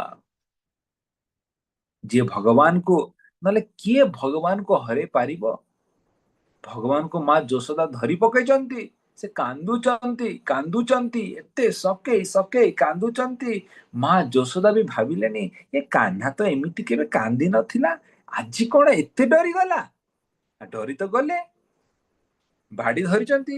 ମା କହୁଛି ମା ପିଟ ନା, ଛାଡିଦେ ମତେ, ବାଡି ଦେଖା ନା, ଡର ଲାଗୁଛି। ଭଗବାନ ଡରୁଛନ୍ତି ଗୋଟେ ସାଧାରଣ ଜଷ୍ଟିରୁ, ଯେ ସାରା ସଂସାରକୁ ଯମଦଣ୍ଡରେ ଡରାନ୍ତି। ଆକୁ ତେଲରେ ଫ୍ରାଏ କର, ଆଉ ମୁଣ୍ଡ କାଟ, ଆକୁ ହାତୀ ତଳେ ଛେଚ। ଭଗବାନଙ୍କର ଡିପାର୍ଟମେଣ୍ଟ ନା ସେଇଟା ବି। ଆଜି ଭଗବାନ ମାଙ୍କ ହାତରେ ଗୋଟେ ଜଷ୍ଟି ଦେଖିକି ଡରି ଯାଉଛନ୍ତି, ମା ସେ ଜଷ୍ଟି ଦେଖାନି, ଡର ଲାଗୁଛି। ଯଶୋଦା ବି ଭାବିଲେଣି ସତରେ କଣ ଡରିଗଲା ନା କଣ, ଏତେ ଡରିଗଲାଣି। ଆଉ ସେଇ ସମୟରେ ଯଶୋଦା ଭାବିଲେ ଇଏ ବାବା ଡରିଗଲାଣି ବୋଧେ। ଆକୁ କଣ କରିବା? ଆକୁ ବର୍ତ୍ତମାନ ଆକୁ କିଛି ତ ଗୋଟେ କରିବାକୁ ପଡିବ, ନହେଲେ କଣ ହବ, ଏ ଘର ଛାଡିକି ଚାଲିଯିବ। ଏତେ ଡରିଗଲାଣି। ପିଲାମାନେ ଦେଖନ୍ତୁ ଇମୋସନାଲ ବ୍ଲାକମେଲ କରନ୍ତି ନା, ମୁଁ ଘର ଛାଡିକି ପଳେଇବି। ମା ବାପା ତୁରନ୍ତ ଇମୋସନାଲ ହେଇଯିବ, ନାଇଁ ବାବା ଯାନା ଘର ଛାଡିକି, ତତେ ବାଡେଇବିନି। କିଏ ବାଡେଇଲା, କଣ କଣ ହେଲା? ତ କୃଷ୍ଣ ବି, ଯଶୋଦା ଜାଣିପାରିଲେ, ମା ନା ଜାଣିପାରୁଛନ୍ତି ତା କୃଷ୍ଣଙ୍କ ହୃଦୟରେ କଣ ଚାଲିଛି। କୃଷ୍ଣ କହୁଛନ୍ତି ମା ଏଇଟା ଆଜି ଶେଷ ଦିନ, ମୁଁ ଜଙ୍ଗଲ ପଳେଇବି, ମୋ ସାଙ୍ଗମାନଙ୍କ ମାଙ୍କଡ ମାନଙ୍କ ସହିତ ରହିବି ଆଜିଠାରୁ, ସେମାନେ ଭଲ ମୋ ପାଇଁ। ଘରେ ଏତେ ମତେ ପିଟା ମରା ସବୁ କରୁଛ, ମୁଁ ଆଉ ରହିବିନି ଘରେ। ତ ମା କହିଲି ଏତେ ଡରିଗଲାଣି, ମୁଁ ଯଦି ଆକୁ ଛାଡିବି, ଏ ସତରେ ଘର ଛାଡିକି ଜଙ୍ଗଲକୁ ପଳେଇବ, କିଛି ତ ଗୋଟେ କରିବି। ଆଉ ସେତେବେଳେ ମା କଣ ଭାବିଛନ୍ତି, ଆକୁ ବାନ୍ଧିଦେବି ଦଉଡିରେ। ଦଉଡିରେ ବାନ୍ଧିଦେଲେ କୁଆଡେ ଯିବ ଆଉ, ଦଉଡିରେ ବାନ୍ଧିକି ରଖିଦେବି, ଆଉ ଡର ଫର ସବୁ ଶାନ୍ତ ହେଲା ପରେ ତାପରେ ଖୋଲିବି। ତ ମା ଟିକେ ମୁଣ୍ଡ ଲଗେଇଲେ। ସେଥିଲାଗି ରାଗରେ ବାନ୍ଧି ନାହାନ୍ତି, ବାତ୍ସଲ୍ୟ ରସରେ ବାନ୍ଧିଛନ୍ତି, ଡରରେ ଭୟରେ, କି କୃଷ୍ଣ ଘର ଛାଡିକି ଜଙ୍ଗଲ ପଳେଇବେ। ଏତେ ସେ ରାଗିକି, ଏତେ ସେ ଡରିକି କାନ୍ଦିଛନ୍ତି ସେଦିନ। ମାଙ୍କର ବଡ ଚିନ୍ତା, ପୁଅ ପଳେଇବ ମୋର। बड़ कष्ट पुआटा मिली मोर। तो गोटे दौड़ी आनिले, रस्सी आनिले, रज्जु आनिले बांधिया पे, जेमिति दौड़ीटा पेटरे लगेइछन्ति नाभि रे, दी आंगुठी छोट पड़गला। माँ कहले सकाळे तो मु निजे धोती पिंधेइथिली कानार, धोती पिंधेइछि, कमर पट्टा बांधिछि, बेल्ट बांधिछि, सब तो मु निजे बांधिथिली। ये दौड़ी तो ताठू बड़ दौड़ीटा, दी आंगुठी छोट केमिति पड़ला। माँ टिके बुझी पारु नांती। आ गोटे दौड़ी आनले, ठीक अछि। आ गोटे दौड़ी आनले, दीटा को बांधिले, बड़ करिले। पुणी थरे जेमति अंटारे बांधुचंती, दी आंगुठी छोट पड़ी जाउछि। माँ कहउछन्ती एई कथा, ये की कथा होउछि, दी आंगुठी सब बेले छोट पड़ी जाउछि। तृतीय दौड़ी आनिले, बांधिले। माँ भी छाड़िया गने, आज तो छाड़ीबिनी, आज बांधिकी रहिबी, कुआडे जीव। पुणी थरे बांधुचंती, दी आंगुठी छोट पड़ी जाउछि। कि आश्चर्य कथा। घरे जेते दौड़ी थिला सब दौड़ी आनिके बांधिले, सब दौड़ी आनिके बांधिले, कुआडे जीव आज देखिबी। सब दौड़ी बांधिचंती, पुणी दी आंगुठी छोट पड़ी जाउछि। माँ चिंतारे पड़ी गले, कौन होउछि कौन? ये कृष्ण कृष्ण कौन होउछि? मु किछि जानिनि, मु कौन होउछि? चुपचाप बसचंती। मते कौन पे बांधुछ, छाड़ी दियो। मगर तते बांधिक रहिबी आज। माँ फोन कले सब गोपी मान को, ए गोपी माने सब आस, आज चोर धरा पड़ी। आज आज ताको पनिशमेंट मिलुची, बंधा हब दौड़ी रे। सब गोपी खुशी। अरे एटा तमे चाहुथली, केबे गोटे दंड मिलू, आज दंड मिली। कौन आज घरे का चोरी करला? अरे बा, बांध बांध, आपको बांध, आपण चिंता करंतु, दौड़ी आमे आनिके दबु, आम घर दौड़ी आनिके दबु। सब गोपी माने पुळाए पुळाए दौड़ी आनिके देले। नियंतु माँ यशोदा, आम दौड़ी नियंतु, बांधंतु, आज याको चोर को बांधंतु। समस्त घर दौड़ी लगे देले माँ यशोदा। हेले मध्य दुई आंगुठी कम। आश्चर्य होइगले माँ यशोदा, कौन चलीची ए भगवान? ऐश्वर्य शक्ति कौचारे तुम भगवान को चोर रूप में बांधिब? ये कौन चोर? ये सारा संसार मालिक ईश्वर जगन्नाथ, तुम ताको बांधिब दौड़ी रे? से लोक को जम पाहासरे बांधिकी जमपुरी को लेकिन जाती, तुम भगवान को केमिति बांधिब? से जन्म मृत्यु जरा चक्र रे समस्त को बांधिके संसार रे बुलांती, तुम से भगवान को बांधिब? कि आश्चर्य कथा। ऐश्वर्य शक्ति बांधिया पे दौनी, किए बांधिछि भगवान को ए पर्यंत? किंतु माँ भी छाड़ू ना, बांधिया पे लगी चेष्टा करूचंती। पुणी परिश्रम हैला, फूल खसिला, झाड़ नाल हेले, थकी गले, चेष्टा करूचंती। वात्सल्य रसरे कृपा शक्ति कहूँ, प्रभु कौन चली या? माटी परिश्रम करूचंती, देखा भल लगुनि, कृपा करिकी बंधन रे आसी जाओ। आ जितेबाला कृपा शक्ति आसुची, से समय भगवान आउ किछि करुना। से समय कौन कहते भक्ति बद्धम, भगवान मां को द्वारा बंधन रे आसी जाउचंती। आ जो रूपटी, ये जो लीलाटी है, देखंतु दुईटी आंगुठी कम पड़ी। आचार्य माने गुड़ाए टीका लिखिचंती, कौन भाई दुईटी आंगुठी कम पड़ुथिला। भक्ति रे जदि आमको आग को जीवाकू हुए, साधना भक्ति रे, आपण ध्यान रे सुनंतु ए जिनिस, ए दुईटी आंगुठी कम पड़िया पछरे कारण कौन? दीटी जिनिस बहुत इंपोर्टेंट आमको साधना भक्ति रे आग को जीवा पर। गोटी हैला आपणकर प्रयास, द्वितीय हैला भगवानकर कृपा। आपणकर प्रयास प्रथमे, आपण प्रयास करिवे, तारे भगवान कृपा देवे। खाली खाली कृपा आसेनी, घरे बसिबे मते कृपा दियो, सेमिति हुएनी। प्रयास करिले कृपा मिले। जो पिलाटी कांदे, बापांकर नजर ता उपरे जाए। कहानी तो सुनिथिबे आपण, कौन हेतिला थरे गोटे चढ़ई तार अंडा, समुद्र तार अंडा नहीं कि चली गला। चढ़ईटा कहला, ए बाई चढ़ईटा, छोट चढ़ईटा। समुद्र कहला, ए मो अंडा दे। समुद्र हसिया को लगिला, मूर्ख ହେଇगलु ना, कौन पागला ହେଇगलु? अंडा मु गला पर समुद्र भितर कौन रिटर्न आसीबो? गला सेटा। से कहला कि जदि दबुनु, सावधान, तोर सब पानी मु शोषिकी सुखेई देवी। समुद्र हसिला, तो पागला ହେଇगलु बोधे, पुत्र विरह पागला ହେଇगला चढ़ई। तू मो पानी सुखेबु, सुखा, जोटा करछु करे। ये चढ़ई लागिला सीरियसली, गला तार छोट छोट थंटरे टिके टिके पानी नहीं कि बाहर पकेया को लागिला। समस्त हसिया को लागिले, कौन पागला ହେଇगला ना कौन? कौन एमती करूची, मरी जीव करू करू। ସବୁ ଚଢେଇ ମାନେ ଡିସ୍କସନ କରୁ କରୁ କରୁ ଖବର ଉପରକୁ ଗଲା। ଗରୁଡ ଶୁଣିଲେ, କହିଲେ ମୋ ଭଉଣୀଟା ଏତେ ହଇରାଣ ହଉଛି, ଏତେ ଅସୁବିଧାରେ ହଉଛି, ମୁଁ ବି ଯାଇକି ତାକୁ ସାହାଯ୍ୟ କରିବି। ତ ଗରୁଡ ତଳକୁ ଆସିଲେ। ଗରୁଡ ଯେମିତି ତଳକୁ ତାଙ୍କର ଡେଣାର ପବନରେ ଅଧା ସମୁଦ୍ର ଥରହର ହବାକୁ ଲାଗିଲା। ଗରୁଡ କହିଲେ, ସମୁଦ୍ର ଦେବ, ମୋର ଭଉଣୀ ଯୋଉ କଷ୍ଟ ପଡୁଛି ତାକୁ ସାହାଯ୍ୟ ଯଦି କରିବନି, ତମେ ଦବନି, ତାହେଲେ ତା କାମଟି ମୁଁ ନିଜେ ନେବି କରିବା ପାଇଁ ବର୍ତ୍ତମାନ। ସାବଧାନ। ସମୁଦ୍ର କହିଲେ କି ପ୍ରଭୁ, ଆପଣ ଗରୁଡ, ଆପଣ ଆପଣ ଯଦି କରିବେ ମୋର କଣ ଅବସ୍ଥା ରହିବ? ସମୁଦ୍ର ଛାରକାର ହେଇଯିବ। ପ୍ରଭୁ ମୁଁ ଦେଇ ଦଉଛି, ଆପଣ ଆପଣ ଲାଗନ୍ତୁନି, ମିଶନ ଇମ୍ପସିବଲ ରେ। ସମୁଦ୍ର ଦିଟି ଅଣ୍ଡା ଦେଇଦେଲେ। ଦେଖନ୍ତୁ, ବାଇ ଚଢେଇଟି କଣ ସୁଖେ ପାରିଥାନ୍ତା? କେବେ ନୁହେଁ। କିନ୍ତୁ ସେ ପ୍ରୟାସ କରିଲା। ପ୍ରୟାସ ଯେତେବେଳେ କରିଲା, ଗରୁଡ ତାଙ୍କ କୃପା ଦେଲେ, ଭଗବାନ କୃପା ଦେଲେ। ସେଥିଲାଗି ପରିଶ୍ରମ ଯଦି ଆମେ କରିବା, ଭକ୍ତିରେ ମଧ୍ୟ, ଯୋଉ କ୍ଷେତ୍ରରେ ମଧ୍ୟ, ଆପଣ କଲେଜରେ ପାଠ ପଢନ୍ତୁ, ଚାକିରି କରନ୍ତୁ, ଘର ତିଆରି କରନ୍ତୁ, ଯୋଉ କ୍ଷେତ୍ରରେ ଆପଣ ଯେତେବେଳେ ପରିଶ୍ରମ କରନ୍ତି ଫଳଟି ମିଳିଥାଏ। ଏଇ ଜିନିଷଟାକୁ ଆମେ ଦୁଇ ଆଙ୍ଗୁଠିରେ ଆମେ ବୁଝିପାରିବା। ତ ଏହିପରି ଭାବରେ ଆସନ୍ତୁ ତୃତୀୟ ଶ୍ଲୋକରେ ଆମେ ପଢିବା କିପରି ଭଗବାନ ପ୍ରେମରେ ସେ ବନ୍ଧା, ପ୍ରେମରେ ସେ ନିଜକୁ ପରାସ୍ତ କରୁଛନ୍ତି ନିଜ ଭକ୍ତଙ୍କ ଦ୍ୱାରା। इति दृक्स्वलीलाभिरानन्दकुण्डे स्वघोषं निमज्जन्तम् आख्यापयन्तम् तदीयेषु ताज्ञेषु भक्तिर्जिता त्वं पुनः प्रेमतस्तं सतावृत्ति वन्दे। ଅନୁବାଦ।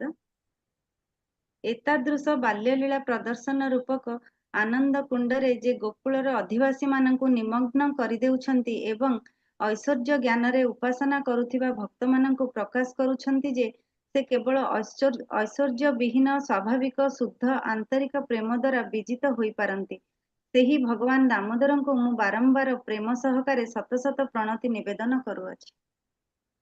ଦେଖନ୍ତୁ, ଇତି ଦୃକ୍ସ୍ୱ ଲୀଳାଭିର୍ ଆନନ୍ଦ କୁଣ୍ଡେ, ଏଇପରି ଭାବରେ ଯୋଉ ଲୀଳା ସେ କରୁଛନ୍ତି ଭଗବାନ କୃଷ୍ଣ ଗୋକୁଳରେ, ବୃନ୍ଦାବନରେ, ସବୁ ସ୍ୱଘୋଷମ ନିମଜ୍ଜନ୍ତ ଆଖ୍ୟାପୟନ୍ତମ୍, ବୃନ୍ଦାବନର ବ୍ରଜର ଯେତେ ବ୍ରଜବାସୀ ମାନେ ଅଛନ୍ତି ସମସ୍ତଙ୍କୁ ଆନନ୍ଦ କୁଣ୍ଡେ, ଆନନ୍ଦର କୁଣ୍ଡରେ ଭସେଇ ଦଉଛନ୍ତି। ଆମେ ଚର୍ଚ୍ଚା କରିଲା ବେଳେ ଆମକୁ କେତେ ଆନନ୍ଦ ଲାଗୁଛି। ମାନେ ଭାବନ୍ତୁ, ଯୋଉମାନେ ବ୍ୟକ୍ତି ମାନେ ଲାଇଭ ଏ ଜିନିଷକୁ ଦେଖୁଛନ୍ତି ଲୀଳାକୁ, ସେ କେତେ ଆନନ୍ଦ ଅନୁଭବ କରୁଥିବେ। ଟିକେ ଭାବିକି ଦେଖନ୍ତୁ। ଏ ବ୍ରଜବାସୀ ମାନେ ସ୍ୱଘୋଷମ ମାନେ କଣ? ଯେତେ ସବୁ ବ୍ରଜବାସୀ ମାନେ ଅଛନ୍ତି, ଯଶୋଦା, ନନ୍ଦ, ରୋହିଣୀ ମା, ବଳରାମ, ରାଧାରାଣୀ, ସମସ୍ତଙ୍କୁ ଆନନ୍ଦର ସାଗରରେ ବୁଡେଇ ଦଉଛନ୍ତି ଭଗବାନ ତାଙ୍କ ଲୀଳା ମାଧ୍ୟମରେ। ଏଠାରେ ସତ୍ୟବ୍ରତ ମୁନି କହୁଛନ୍ତି, ତଦୀୟେଷି ତଗ୍ନେଷୁ ଭକ୍ତିର୍ଜିତାତ୍ମା, କହୁଛନ୍ତି ଆରେ ମୂର୍ଖ ଜ୍ଞାନୀ ମାନେ, ତମେ ବୁଦ୍ଧି, ଜ୍ଞାନ, ତପସ୍ୟାରେ କଣ ଭଗବାନଙ୍କୁ ଜାଣିପାରିବ? ନା, ଭକ୍ତିର୍ଜିତାତ୍ମା, ଭକ୍ତି ଦ୍ୱାରା ଭଗବାନଙ୍କୁ ଜିତି ପାରିବ। ଭକ୍ତିକୁ ଛାଡିଦେଲେ ଭଗବାନଙ୍କୁ ଜାଣିବାଟା ଅସମ୍ଭବ, ଅସମ୍ଭବ। ଶକ୍ତିରେ କିଏ ଭଗବାନଙ୍କୁ ବାନ୍ଧି ପାରିଲା? ଶକ୍ତି ଭଗବାନଙ୍କ ସାମ୍ନାରେ ଯଦି ଦେଖେଇବ ମୁଣ୍ଡ କଟିଯିବ। ଭଗବାନଙ୍କ ସାମ୍ନାରେ କିଏ ଶକ୍ତିଶାଳୀ? କିନ୍ତୁ ଭାବ ପ୍ରେମରେ ଯଶୋଦା ମା ଭଗବାନଙ୍କୁ ହରେଇ ଦେଲେ, ବାନ୍ଧି ଦେଲେ, ପରାସ୍ତ କରିଦେଲେ। ଭକ୍ତି ହଉଛି ସର୍ବଶ୍ରେଷ୍ଠ। ସେଥିଲାଗି ଭଗବାନଙ୍କୁ ଯଦି ବୁଝିବାକୁ ଚେଷ୍ଟା କରୁଛନ୍ତି, ତାହେଲେ ଭକ୍ତିକୁ ଆପଣାନ୍ତୁ। କର୍ମ, ଜ୍ଞାନ, ଯୋଗ ଆ ଦ୍ୱାରା ଭଗବାନଙ୍କୁ ବୁଝିପାରିବେନି, ବୁଝିପାରିବେନି। ଉଦ୍ଧବ କେତେ ବଡ ବିଦ୍ୱାନ ପଣ୍ଡିତ ଥିଲେ, ବୃହସ୍ପତିଙ୍କର ଶିଷ୍ୟ ଥିଲେ। ଚିଠି ଲେଖିକି ଯାଏ ଭଗବାନ ପଠେଇଥିଲେ ତାଙ୍କ ହାତରେ କି ଗୋପୀ ମାନଙ୍କୁ ଟିକେ ବୁଝେଇ ଦେ, ସାନ୍ତ୍ୱନା ଦେ। ଉଦ୍ଧବ ଯାଇଥିଲା ସାନ୍ତ୍ୱନା ଦେବା ପାଇଁ। ଭାବିଥିଲା ମୁଁ ତ ଏତେ ବଡ ଆଇଆଇଟି ରୁ ପଢିକି ଆସିଛି, ବଡ ଜ୍ଞାନୀ ବ୍ୟକ୍ତି, ମୁଁ ସାନ୍ତ୍ୱନା ଦେବି, ଗୋପୀ ମାନେ ବୁଝିଯିବେ, ଏମାନେ ସବୁ ଯାକ କଣ ଗାଈ ଚରେଇବା ସବୁ ମାତା ମାନେ କିଛି ଜାଣିନାହାନ୍ତି, ଗାଁରେ ରହୁଛନ୍ତି, ଟିକେ ଗୀତା ଭାଗବତ ବେଦର ଦିଟା ଶ୍ଲୋକ କହିଦେବି, ବୁଝେଇଦେବି, ସେ ବୁଝିଯିବେ। ଯେମିତି ଗୋପୀ ମାନଙ୍କୁ ସେ ଦେଖିଲେ, ଗୋପୀ ମାନଙ୍କର ପ୍ରେମ, ଭକ୍ତି ସେ କୃଷ୍ଣଙ୍କ ପାଇଁ କାନ୍ଦୁଛନ୍ତି, ସେ ସାଧାରଣ ଭୌତିକ ବସ୍ତୁ ପାଇଁ କାନ୍ଦୁନାହାନ୍ତି। ଉଦ୍ଧବ ଭାବିଲେ ଏ ସଂସାରର ସବୁଠୁ ବଡ ବସ୍ତୁ ସେ ହେଲା କୃଷ୍ଣ ଭଗବାନ। ଆଉ ଗୋଟେ ବ୍ୟକ୍ତି ଭଗବାନଙ୍କ ପାଇଁ ଯଦି କାନ୍ଦୁଛି, ତାଠୁ ବଡ ଜିନିଷ ଏ ସଂସାରରେ କଣ ବା ଅଛି ଯେ? ମୁଁ ଏମାନଙ୍କୁ କଣ ବୁଝେଇବି? କୃଷ୍ଣଙ୍କ ପାଇଁ କାନ୍ଦନି ବୋଲି ବୁଝେଇବି? ଏମାନେ ତାଙ୍କ ଜୀବନର ଚରମ ସୀମାକୁ ସ୍ପର୍ଶ କରିକି ଭଗବାନଙ୍କୁ ପାଇସାରିଛନ୍ତି। ଯୋଉଟା ମୋର ଜ୍ଞାନ ବେଦ ଉପନିଷଦ ପଢିକି ମୁଁ ପାଇପାରିଲିନି, ମୋ ଜୀବନକୁ ଧିକ୍। ଏ ଗୋପୀ ମାନଙ୍କର ଚରଣର ରଜକୁ ମୋ ନିଜ ମୁଣ୍ଡ ଉପରେ ଯଦି ରଖିବି, ମୋ ଜୀବନଟା ସାର୍ଥକ ହେଇଯିବ। ହେ ପ୍ରଭୁ, ମତେ ଆର ଜନ୍ମରେ ଏ ବୃନ୍ଦାବନରେ ଗୋଟେ ଗୁଲ୍ମଲତା ରୂପରେ ଜନ୍ମ ଦିଅନ୍ତୁ। ଏ ଗୋପୀ ମାନଙ୍କର ଚରଣର ଧୂଳି ମୋ ମୁଣ୍ଡ ଉପରେ ଆସୁ। ଉଦ୍ଧବ ପ୍ରାର୍ଥନା କରିଲେ ବୃନ୍ଦାବନରେ। ଭାବନ୍ତୁ, ସେଥିଲାଗି ଇ ଜ୍ଞାନ କର୍ମ ଯୋଗରେ ଭଗବାନଙ୍କୁ ବୁଝି ପାରିବାନି। ଭକ୍ତେର ଜିତତ୍ମ, ଭଗବାନ ପରାସ୍ତ ହୁଅନ୍ତି ଭକ୍ତର ଭକ୍ତି ଦ୍ଵାରା। ନମେ ଭକ୍ତ ପ୍ରଣଶ୍ୟତି, ମୋ ଭକ୍ତ କେବେ ପରାସ୍ତ ହୁଅନ୍ତି। ସେଥିଲାଗି ବନ୍ଧୁମାନେ, ଭକ୍ତି ଯୋଗଟା ହଉଛି ସବୁଠାରୁ ସର୍ବଶ୍ରେଷ୍ଠ ଯୋଗ। ସେ ଯୋଗରେ ଭଗବାନ ଆପଣଙ୍କ ବସରେ ଆସିଯାଆନ୍ତି। ଆସନ୍ତୁ ଚତୁର୍ଥ ଶ୍ଲୋକଟିକୁ ପଢିବା, ବୁଝିବାକୁ ଚେଷ୍ଟା କରିବା। ଆପଣମାନଙ୍କୁ କେମିତି ଲାଗୁଛି ଗୋଟିଏ ଗୋଟିଏ ଶ୍ଲୋକ ମତେ ଲାଇଭ କମେଣ୍ଟ ସେକ୍ସନରେ ଜଣାନ୍ତୁ, ଯାହା ଦ୍ୱାରା ମୁଁ ଜାଣିପାରିବି ଆପଣ ମାନେ ଆନନ୍ଦ ପାଉଛନ୍ତି କି ନାହିଁ ଦାମୋଦର ଅଷ୍ଟକମରେ ଶ୍ଲୋକ ଗୁଡିକ ଆମେ ଯୋଉ ଚର୍ଚ୍ଚା କରୁଛେ। ଚତୁର୍ଥ ଶ୍ଲୋକ ପଢିବା। ଏଠାରେ କିପରି ସତ୍ୟବ୍ରତ ମୁନି କହୁଛନ୍ତି କି ଭଗବାନଙ୍କ ପ୍ରେମ ସାମ୍ନାରେ ମୋକ୍ଷ ମଧ୍ୟ କିଛି ନୁହେଁ। वरं देवमोक्षं न मोक्षबधिं वा न चान्यं गृह्णेऽहं वरेषादपीह इदं ते वपुर्नाथ गोपालबालं सदा मे मनस्याभिरास्तां किमन्ये। ଅନୁବାଦ। ହେ ପ୍ରଭୁ, ଯଦ୍ୟପି ଆପଣ ସମସ୍ତ ପ୍ରକାର ବରଦାନ ପ୍ରଦାନ କରିବାରେ ସମର୍ଥ, ତଥାପି ମୁଁ ନିର୍ବିଶେଷ ମୁକ୍ତି ଅଥବା ବୈକୁଣ୍ଠରେ ଶାଶ୍ୱତ ଜୀବନ ସଦୃଶ ଉଚ୍ଚତମ ମୁକ୍ତି କିମ୍ବା ଅନ୍ୟ କୌଣସି ବରଦାନ କାମନା କରୁନାହିଁ। ହେ ପ୍ରଭୁ, ଆପଣଙ୍କର ବୃନ୍ଦାବନରେ ବାଳ ଗୋପାଳ ରୂପ ସର୍ବଦା ମୋର ହୃଦୟରେ ସ୍ଫୁରିତ ହଉ, ଏତଦ୍ ଭିନ୍ନ ଅନ୍ୟ ବରଦାନରେ ମୋର କି କାର୍ଯ୍ୟ? ଏତେ ସୁନ୍ଦର ଭାବରେ ସତ୍ୟବ୍ରତ ମୁନି ଏ ଶ୍ଲୋକରେ ଦେଖନ୍ତୁ କହୁଛନ୍ତି, ଗୋଟେ ଭକ୍ତର ଭଗବାନଙ୍କୁ ଯେତେବେଳେ ସେ ପ୍ରାର୍ଥନା କରୁଛି, କଣ ପ୍ରାର୍ଥନା କରିବା ଉଚିତ? କଣ ଗୋଟେ ଭକ୍ତର ଆଶା ଥିବା ଦରକାର? ବରଂ ଦେବ ମୋକ୍ଷମ ନା ମୋକ୍ଷମ ବଧିମ ବା। ହେ ବରଂ ଦେବ, ବରଂ ଦେବ ମାନେ ଆପଣ କିଛି ବି ବର ଦେଇପାରିବେ। ଆପଣଙ୍କ ପାଇଁ କିଛି ଅସମ୍ଭବ ନୁହେଁ ଏ ସଂସାରରେ। ହେ ପ୍ରଭୁ, ଆପଣ ଆପଣ ବରେ ସଦାପି ବରେ ଈଶ, ଆପଣ ବର ଦାନର ଈଶ୍ୱର। ଆପଣ ଆପଣ ଚାହିଁବେ ଜଣକୁ ଅମର ବି କରିପାରିବେ, ଆପଣ ଚାହିଁବେ ଜଣକୁ ଯାହା ବି କରିପାରିବେ। ପ୍ରଭୁ, ଆପଣ ସର୍ବଶକ୍ତିଶାଳୀ। ବରଂ ଦେବ ମୋକ୍ଷମ ନା, ମତେ ମୋକ୍ଷ ଦରକାର ନାହିଁ। ଗୋଟେ ସାଧାରଣ ବ୍ୟକ୍ତି କଣ ମାଗିଥାଏ? ପ୍ରଭୁ, ମତେ ଜନ୍ମ ମୃତ୍ୟୁ ଚକ୍ରରୁ ମୁକ୍ତ କରିଦିଅ, ଅମର କରିଦିଅ। ହିରଣ୍ୟକଶ୍ୟପ, ହିରଣ୍ୟାକ୍ଷ, ରାବଣ ଏମାନେ ସମସ୍ତେ ଅମର ହେବା ପାଇଁ ଚାହୁଁଥିଲେ। ସେଥିଲାଗି ବ୍ରହ୍ମାଙ୍କୁ ପୂଜା କରିଥିଲେ, କିନ୍ତୁ କିଏ ବି ଅମର ହେଇପାରିଲେ। ସତରେ ଯଦି ଅମରତ୍ୱ ଆପଣ ଚାହୁଁଛନ୍ତି ନା, ଭଗବାନ ବିଷ୍ଣୁଙ୍କୁ ପୂଜା କରନ୍ତୁ, ଜଗନ୍ନାଥଙ୍କୁ ପୂଜା କରନ୍ତୁ, ସେ ଆପଣଙ୍କୁ ଅମର କରିପାରିବେ। ନିଜ ଧାମ ବୈକୁଣ୍ଠକୁ ନେଇକି ୟଦ୍ ଗତ୍ୱା ନା ନିବର୍ତ୍ତନ୍ତେ, ଥରେ ସେ ଧାମକୁ ଗଲେ ପୁଣି ଥରେ ଫେରିକି ଆସିବାକୁ ପଡିବନି। ଜନ୍ମ ମୃତ୍ୟୁ ଚକ୍ରରୁ ମୁକ୍ତ ହେଇକି ଆପଣ ସେ ଧାମକୁ ଯାଇପାରିବେ। ୟଦ୍ ଗତ୍ୱା ନା ନିବର୍ତ୍ତନ୍ତେ। ପ୍ରଭୁ, ଆପଣ ମୋକ୍ଷ ଦେଇପାରିବେ, କିନ୍ତୁ ମତେ ମୋକ୍ଷ ଦରକାର ନାହିଁ। ପ୍ରଭୁ, କଣ ଦରକାର ତତେ? ମୋକ୍ଷ ବଧିମ ବା, ତତେ ସେ ଆଚ୍ଛା ତତେ ସେ ଇଏ ମୋକ୍ଷ ଦରକାର ନାହିଁ, ତତେ ବୈକୁଣ୍ଠ ଦରକାର ବୋଧେ, ଜାଣିଲି। ବୋଲେ ନା ନା ନା ନା ନା, ମୋକ୍ଷମ ବଧିବା ବୈକୁଣ୍ଠ ବି ଦରକାର ନାହିଁ। ଭଗବାନ କହିଲେ କି କଥା, ତତେ ବୈକୁଣ୍ଠ ବି ଦରକାର ନାହିଁ? କୁଆଡେ ଯିବୁ ତୁ ତାହେଲେ? କି ଆଶ୍ଚର୍ଯ୍ୟ ଲୋକ, ବୈକୁଣ୍ଠ ଯିବୁନୁ? ନା ଚୈନମ ବୃଣେହମ ବରେ ସାଦପିହ। କଣ କହୁଛନ୍ତି? ନା ଚୈନମ, ମତେ ଆଉ କିଛି ଦରକାର ନାହିଁ। ମାନେ ଶ୍ରବଣ କୀର୍ତ୍ତନମ ବିଷ୍ଣୁ ସ୍ମରଣମ ଅର୍ଚ୍ଚନମ ବନ୍ଦନମ ଦାସ୍ୟମ ସାକ୍ଷ୍ୟମ ଆତ୍ମ ନିବେଦନମ, ଯୋଉ ନବଦା ଭକ୍ତି କରିକି ବି ଯାହା କିଛି ମିଳିବ, ମତେ କିଛି ଦରକାର ନାହିଁ, ମତେ କିଛି ବି ଇଚ୍ଛା ନାହିଁ। ହେ ପ୍ରଭୁ, ଆପଣ ସବୁ କିଛି ଦେଇପାରିବେ, କିନ୍ତୁ ମୋର କିଛି ବି ଇଚ୍ଛା ନାହିଁ। ଭଗବାନ କହିଲେ କିଛି ବି ଇଚ୍ଛା ନାହିଁ? କିଛି ତ ଗୋଟେ ଇଚ୍ଛା ଥିବ, କହୁନୁ ତୁ, ଲାଜ କରୁଛ ନା କଣ? କହୁନୁ କଣ ଦରକାର? ଇଦନ୍ତେ ବପୁରନାଥ ଗୋପାଳ ବାଲମ୍ ସଦା ମେ ମନସ୍ୟାଭିରାସ୍ତମ୍ କିମନ୍ୟେ। हे प्रभु, ଇଦନ୍ତେ ବପୁରନାଥ ଗୋପାଳ ବାଳମ୍, ଆପଣ ଏଇ ଯୋଉ ଗୋପାଳ ରୂପଟା ଏତେ ସୁନ୍ଦର ଲୀଳା କରିଛନ୍ତି, ଦାମୋଦର ଲୀଳା, ସଦା ମେ ମନସ୍ୟ, ମୋର ମନ ମାନେ ଏଠାରେ ହୃଦୟ। ସଂସ୍କୃତ ଭାଷାରେ ଶବ୍ଦଟିକୁ ବୁଝିବାକୁ ପଡିବ କୋଉ ଇଣ୍ଟେନସନରେ ଶବ୍ଦଟା ୟୁଜ କରାଯାଇଛି। ତ ଏଠାରେ ମନଟା ମାନେ ହୃଦୟକୁ ଜଣା ଯାଉଛି। ତ ଏଠାରେ ସତ୍ୟବ୍ରତ ମୁନି କହୁଛନ୍ତି, ହେ ପ୍ରଭୁ, ମୋ ହୃଦୟରେ ସଦା ଆପଣଙ୍କର ସେ ଗୋପାଳ ଲୀଳା, ଯୋଉ ଦାମୋଦର ଲୀଳା ଆପଣ କରିଛନ୍ତି, ମା ଯଶୋଦା ହାତରେ ଯଷ୍ଟି ନେଇ ଆପଣଙ୍କ ପଛରେ ଧାଉଁଛନ୍ତି, ଆପଣ ଆଗେ ଆଗେ ଧାଉଁଛନ୍ତି, ମା ଯଶୋଦା ଆପଣଙ୍କ ହାତ ଧରିଛନ୍ତି, ଆପଣ ସକେଇ ସକେଇ ରୋଧନ କରୁଛନ୍ତି, କାନ୍ଦୁଛନ୍ତି, ଆତଙ୍କ ନେତ୍ରରେ ମାକୁ ଦେଖୁଛନ୍ତି, ମା ପିଟନା ପିଟନା, ମା ଆପଣଙ୍କୁ ବାନ୍ଧି ଦେଇଛନ୍ତି। ଏ ରୂପଟା ମୋର ହୃଦୟରେ ସବୁବେଳେ ଥାଉ ପ୍ରଭୁ, ସବୁବେଳେ ଥାଉ। ହେଁ, ଅଭିରାସ୍ତମ କି ମନ୍ୟେ, ଆଉ କଣ ଦରକାର ଅଛି ମତେ ସଂସାରରେ? ଏ ରୂପଟା ଯଦି ମୋର ହୃଦୟରେ ରହିଲା ପ୍ରଭୁ, ମତେ ସଂସାରରେ ଆଉ କିଛି ଦରକାର ନାହିଁ, କିଛି ଦରକାର ନାହିଁ, ମତେ ଆଉ କିଛି ଦରକାର ନାହିଁ। ଏଇପରି ଭାବରେ ସତ୍ୟବ୍ରତ ମୁନି ପ୍ରାର୍ଥନା କରୁଛନ୍ତି। ଦେଖନ୍ତୁ ଭାଗବତରେ ଯୋଉ ବି ଭକ୍ତକୁ ଦେଖନ୍ତୁ, ବିତ୍ରାସୁରକୁ ଦେଖନ୍ତୁ, କଣ ମାଗୁଛନ୍ତି? ମତେ କିଛି ଦରକାର ନାହିଁ ପ୍ରଭୁ, ମତେ ଆପଣଙ୍କ ଭକ୍ତି ଦରକାର। ଚିତ୍ରକେତୁ ମହାରାଜ, ପାର୍ବତୀ ମାତା ଶ୍ରାପ ଦେଇଦେଲେ, କୋ ସାପ, କୋ ନରକ, କୋ ସ୍ୱର୍ଗ, କଣ ସାପ ସ୍ୱର୍ଗ ନରକ କଣ ଅଛି ଏ ଭିତରେ? ଖାଲି ଭଗବାନଙ୍କର ଭକ୍ତି ଦରକାର। କୁନ୍ତି ଦେବୀ ବିପଦା ସନ୍ତୁ, ବିପଦ ମାଗୁଛନ୍ତି, ପ୍ରଭୁ ମତେ ବସ ଆପଣଙ୍କର ସଙ୍ଗ ଦରକାର। ଧ୍ରୁବ ମହାରାଜ, ଭଗବାନ ଆସିଗଲେ କଣ କହୁଛନ୍ତି?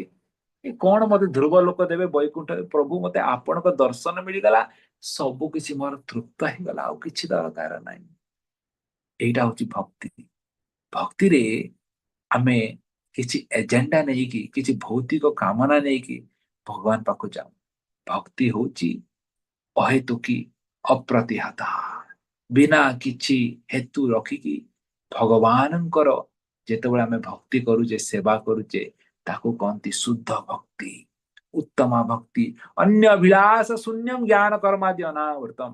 ଅନ୍ୟ ଅଭିଳାଷ ଶୂନ୍ୟମ, ଅନ୍ୟ ଅଭିଳାଷ କିଛି ନଥାଇକି ଭଗବାନଙ୍କୁ ଭକ୍ତି କରୁଛେ। ଆନୁକୂଲ୍ୟନ କୃଷ୍ଣ ଅନୁଶୀଲନମ ଭକ୍ତି ଉତ୍ତମ ଭକ୍ତି, ଯୋଉଟା ଭକ୍ତିର ସାମୃତ ସିନ୍ଧୁରେ ରୂପ ଗୋସ୍ୱାମୀ କହୁଛନ୍ତି। ଏ ଚତୁର୍ଥ ଶ୍ଲୋକରେ ସତ୍ୟବ୍ରତ ମୁନି ଉତ୍ତମ ଭକ୍ତି ବିଷୟରେ କହିଲେ।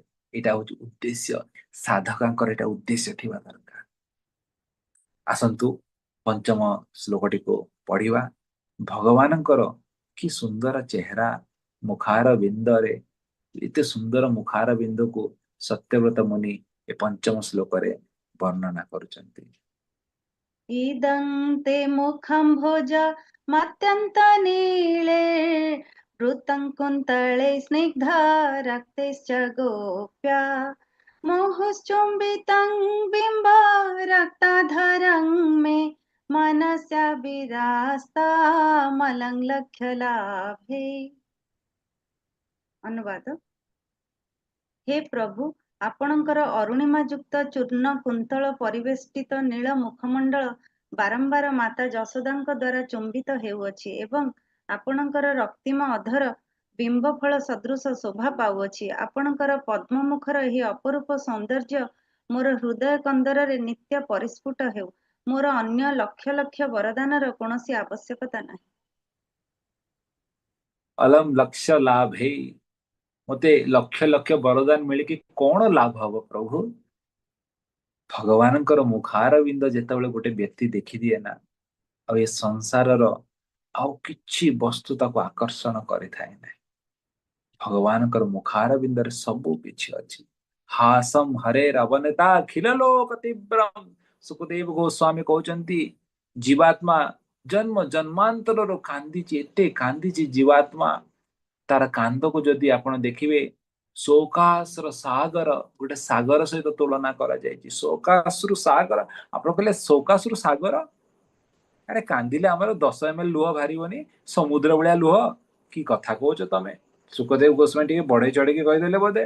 ना आज्ञा से ठीक कहउचंती आचार्य माने कहउचंती एटा गोटे आपणकर जीवन नुहे ए संसार रे आपण केती जीवन कोटि कोटि जन्म नहीं तार गणना नहीं तार हिसाब नहीं आ सबु जन्म रे से गोटे पिटा खाई जन्म मृत्यु जरा व्याधि दुख दोषण माड़ खाइछे कि नहीं कौन कम कष्ट अच्छी जीवन रे केते कष्ट जदि किए अच्छी कमेंट सेक्शन में जनातु मोर किछि कष्ट नाही सुखरे अच्छी मोर किछि कष्ट नाही असंभव भौतिक संसार माने कष्ट अच्छी अशाश्वतम दुख दोषण कष्ट मिलिब ही मिलिब आ सबु जीवन रे जेतेबेले कष्ट माड़ बाजिची आमे कांदीचे लुह गड़ेइचे ए सबु जन्मर लुह जदि आपण देखिबे गोटे सागर हेजिबो सागर कोटि कोटि जन्म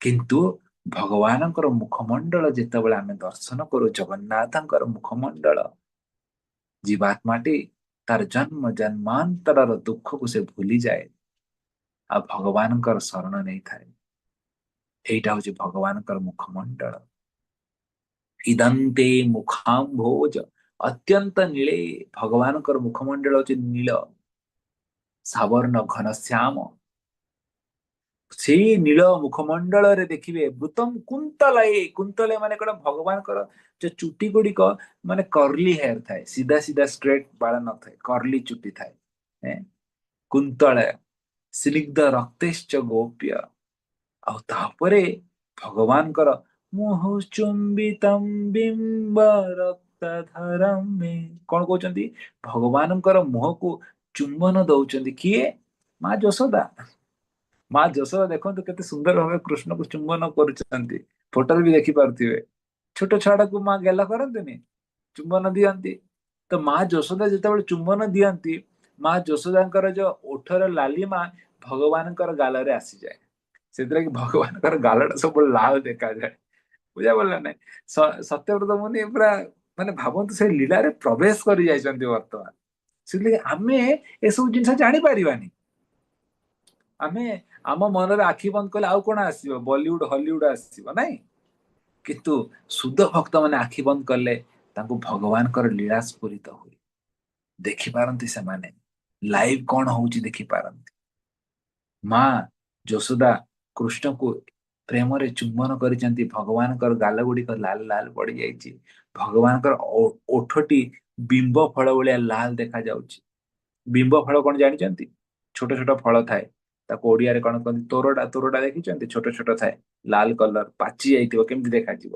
ସେମିତି ଭଗବାନଙ୍କର ଓଠ ଦେଖାଯାଇଥାଏ ଏ ସୁନ୍ଦର ଦୃଶ୍ୟ ଦେଖିଲା ପରେ ଭଗବାନ କହୁଛନ୍ତି ମନସ୍ୟ ଅଭିଳାଷ ଏ ମୋ ମନରେ ମୋ ହୃଦୟରେ ପ୍ରଭୁ ଆପଣଙ୍କର ଏ ସୁନ୍ଦର ଦର୍ଶନଟା ସବୁବେଳେ ଥାଉ ପ୍ରଭୁ ଆଉ କିଛି ଦେଖିବାକୁ ଚାହୁଁନି ଅଲକ୍ଷ୍ୟ ଲାଭେ କଣ ଦରକାର ଆଉ ମୋର କିଛି ଇଚ୍ଛା ଦରକାର ନାହିଁ ଆପଣଙ୍କର ଏ ସୁନ୍ଦର ଚେହେରା ଦେଖିଲା ପରେ ମୁଁ ସନ୍ତୁଷ୍ଟ ହେଇଗଲି ପ୍ରଭୁ ଏହିପରି ଭାବରେ ଭଗବାନଙ୍କୁ ପ୍ରାର୍ଥନା କରୁଛନ୍ତି ପଞ୍ଚମ ଶ୍ଲୋକରେ ଆସନ୍ତୁ ଆଗକୁ ବଢିବା ଷଷ୍ଠ ଶ୍ଲୋକଟି ପଢିବା ବର୍ତ୍ତମାନ ସେ ପ୍ରାର୍ଥନା କରୁଛନ୍ତି ଭଗବାନଙ୍କୁ କୃପାର ଭିକ୍ଷା କରୁଛନ୍ତି କୃପା କର ମୋ ଉପରେ ଷଷ୍ଠ ଶ୍ଲୋକ ପଢନ୍ତୁ नमो देव दामोदर अनंत विष्णु प्रसीद प्रभु दुःख जलाब्धिमग्नम् कृपा दृष्टि पृष्ठति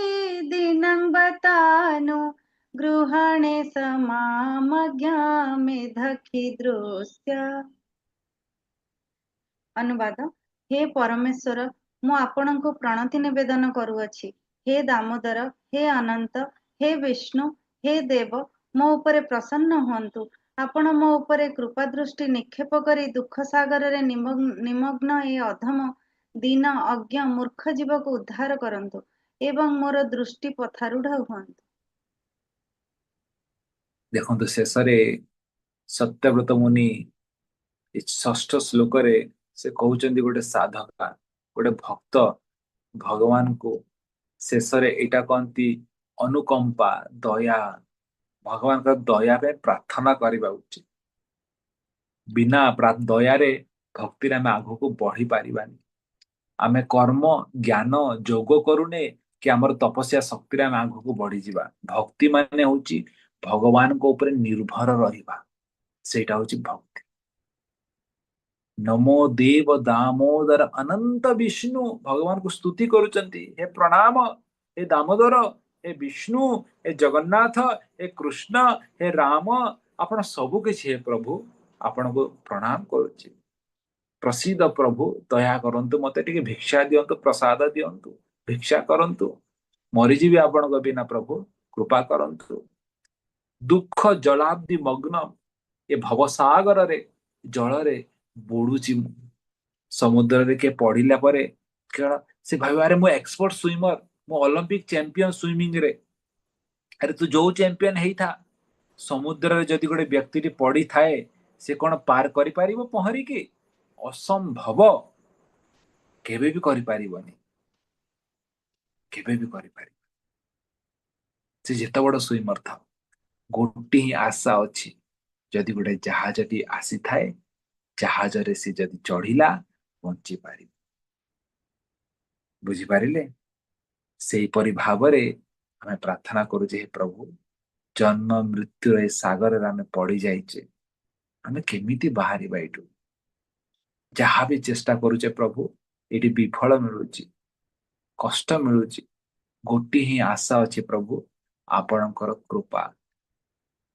ଆପଣଙ୍କୁ ଏ ଅଜ୍ଞ ବ୍ୟକ୍ତି, ମୂର୍ଖ ବ୍ୟକ୍ତି, ଯିଏ ଆପଣଙ୍କୁ ଭୁଲିକି ଏ ସଂସାରକୁ ଆସିଛି, ଗ୍ରହାଣେଷୁ ମାମ୍ ଅଜ୍ଞ, ମୁଁ ଅଜ୍ଞ, ମୁଁ କିଛି ଜାଣିନି, ହେ ପ୍ରଭୁ ଆପଣଙ୍କୁ ଭୁଲିକି ଆସିଛି, ଗ୍ରହାଣେଷୁ ଟିକେ କୃପା ଦିଅନ୍ତୁ।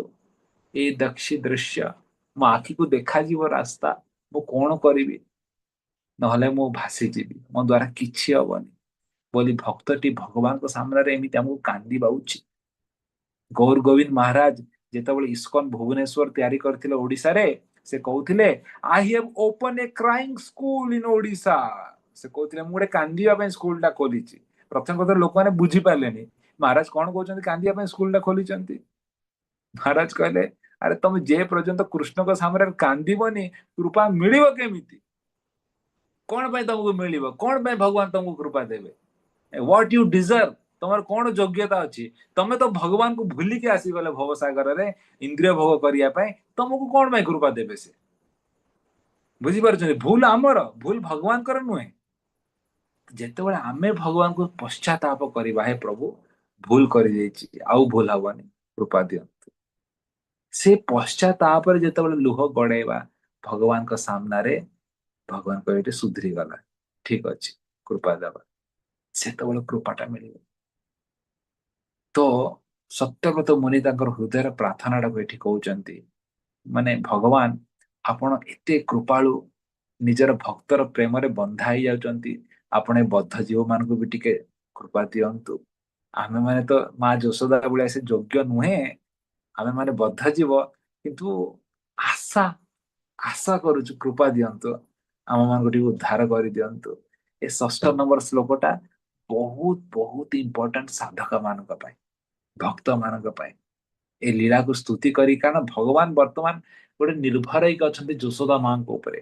ସେ ଲୀଳାର ଭାବରେ ଗୋଟେ ସାଧକ ପ୍ରାର୍ଥନା କରୁଛି, ପ୍ରଭୁ ମତେ ଟିକେ କୃପା ଦେଇ ଦିଅନ୍ତୁ। ଗୋଟେ ଏଇ ଯୋଉ ସମୁଦ୍ର ଗଭୀର ଲୀଳା ସବୁ ଚାଲିଛି, ଆପଣଙ୍କର ଯୋଉ ଲୀଳା, ସେ ଭିତରେ ଗୋଟେ ଡ୍ରପ ମର୍ସି, ଗୋଟେ ପାଣି ବୁନ୍ଦା, ଗୋଟେ କୃପା ଯଦି ମୋ ଜୀବନରେ ଆସିଗଲା, ମୋର ବେଳା ପାର ହେଇଯିବ ପ୍ରଭୁ, ଏ କୃପାଟା ଟିକେ ଦିଅନ୍ତୁ ବୋଲି ଷଷ୍ଠ ଶ୍ଲୋକରେ ଆମକୁ ଭଗବାନଙ୍କୁ କାନ୍ଦିକି ଡାକିବା ଉଚିତ।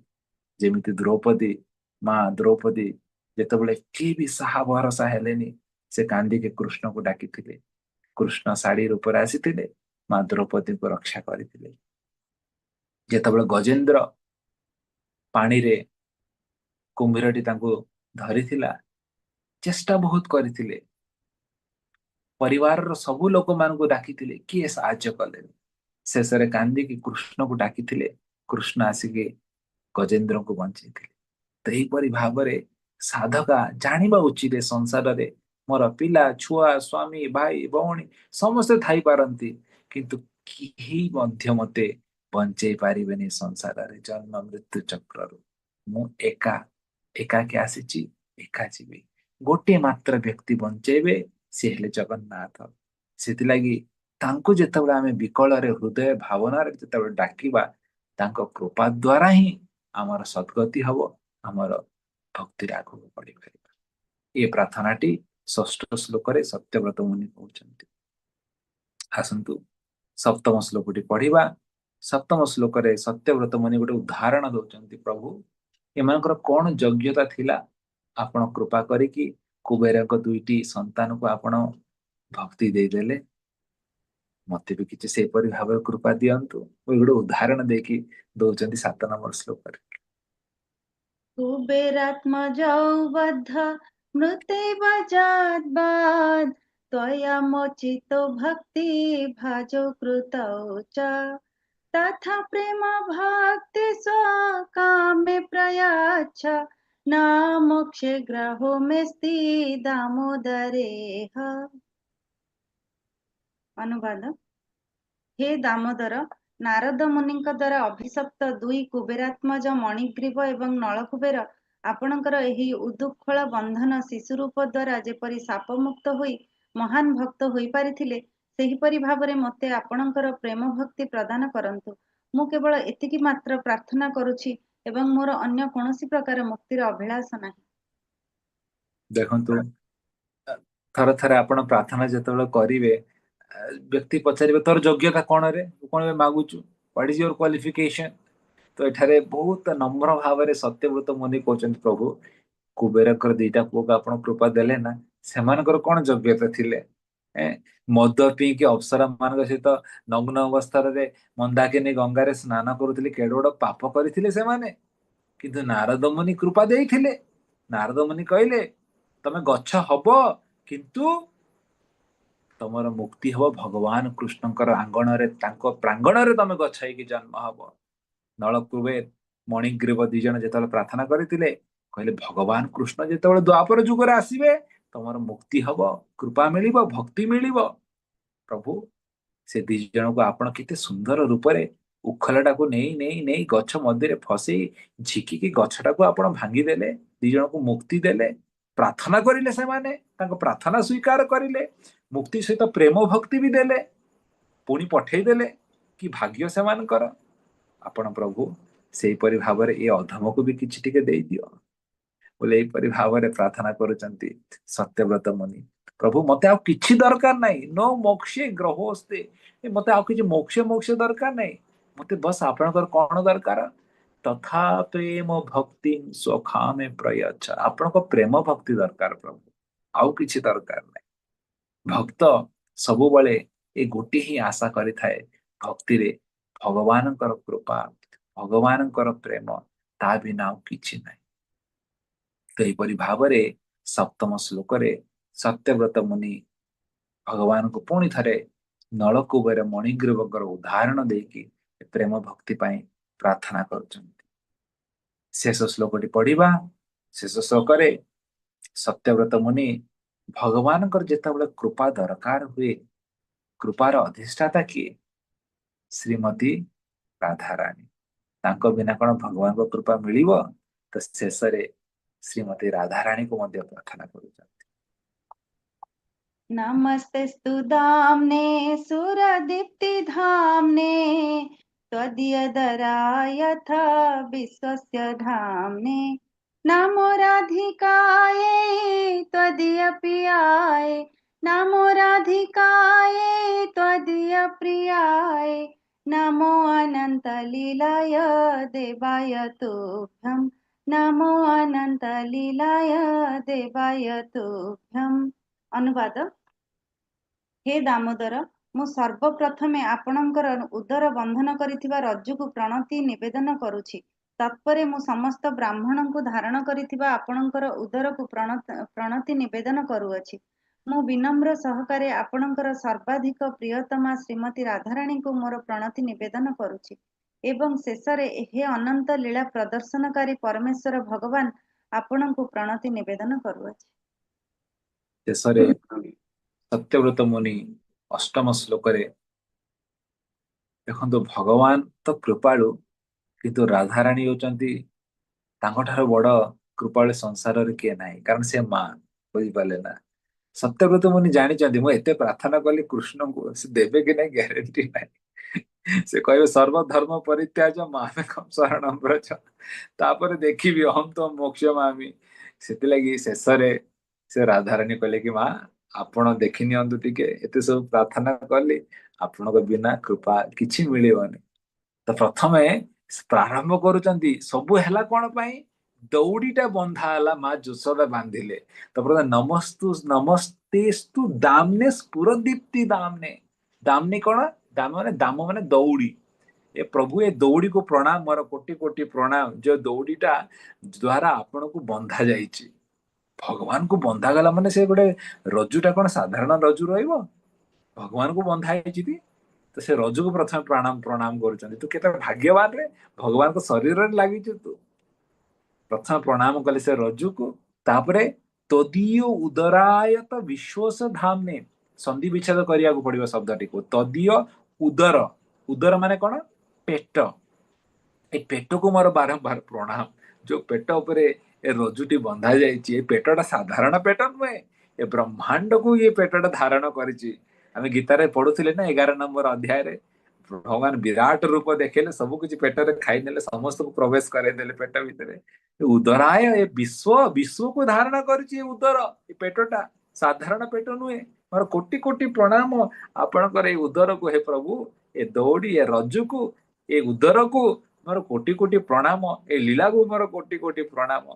ଆଉ ଶେଷରେ ଭଗବାନ କହୁଛନ୍ତି, ସତ୍ୟବ୍ରତ ମୁନି କହୁଛନ୍ତି, ନମୋ ରାଧିକାଏ ତୋଦିୟ ପ୍ରିୟାଏ।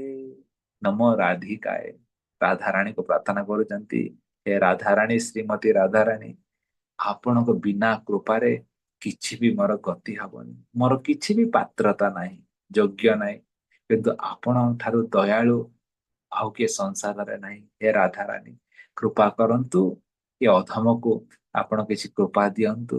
ଆପଣ ଯଦି କୃପା ଦେବେ, ନମୋ ନନ୍ତ ଲୀଳାୟ ଦେବାୟ ତୁଭ୍ୟମ୍, ତାହେଲେ ଭଗବାନଙ୍କର ଅନନ୍ତ କୃପା ମିଳିବ।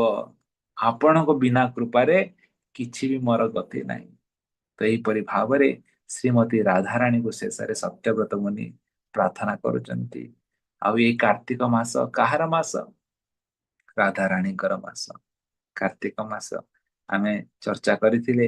କାର୍ତ୍ତିକ କୀର୍ତ୍ତିଦାଙ୍କର ପୁତ୍ରୀ ହଉଛନ୍ତି ରାଧାରାଣୀ। କୀର୍ତ୍ତିଦାଙ୍କ ପୁତ୍ରୀ ହବା ଦ୍ଵାରା ରାଧାରାଣୀଙ୍କ ଗୋଟେ ନାମ ହଉଛି କାର୍ତ୍ତିକା। ଆଉ ସେଥିଲାଗି ମାସଟିର ନା କାର୍ତ୍ତିକ ମାସ ମଧ୍ୟ କୁହାଯାଏ, କାର୍ତ୍ତିକ ବ୍ରତ ବି କୁହାଯାଏ। ତ ଏ ମାସଟି ହଉଛି ଶ୍ରୀମତୀ ରାଧାରାଣୀଙ୍କର ମାସ। ଆଉ ରାଧାରାଣୀଙ୍କ କୃପା ବିନା ଭଗବାନଙ୍କର ଭକ୍ତି ଆମେ ପାଇପାରିବୁନି।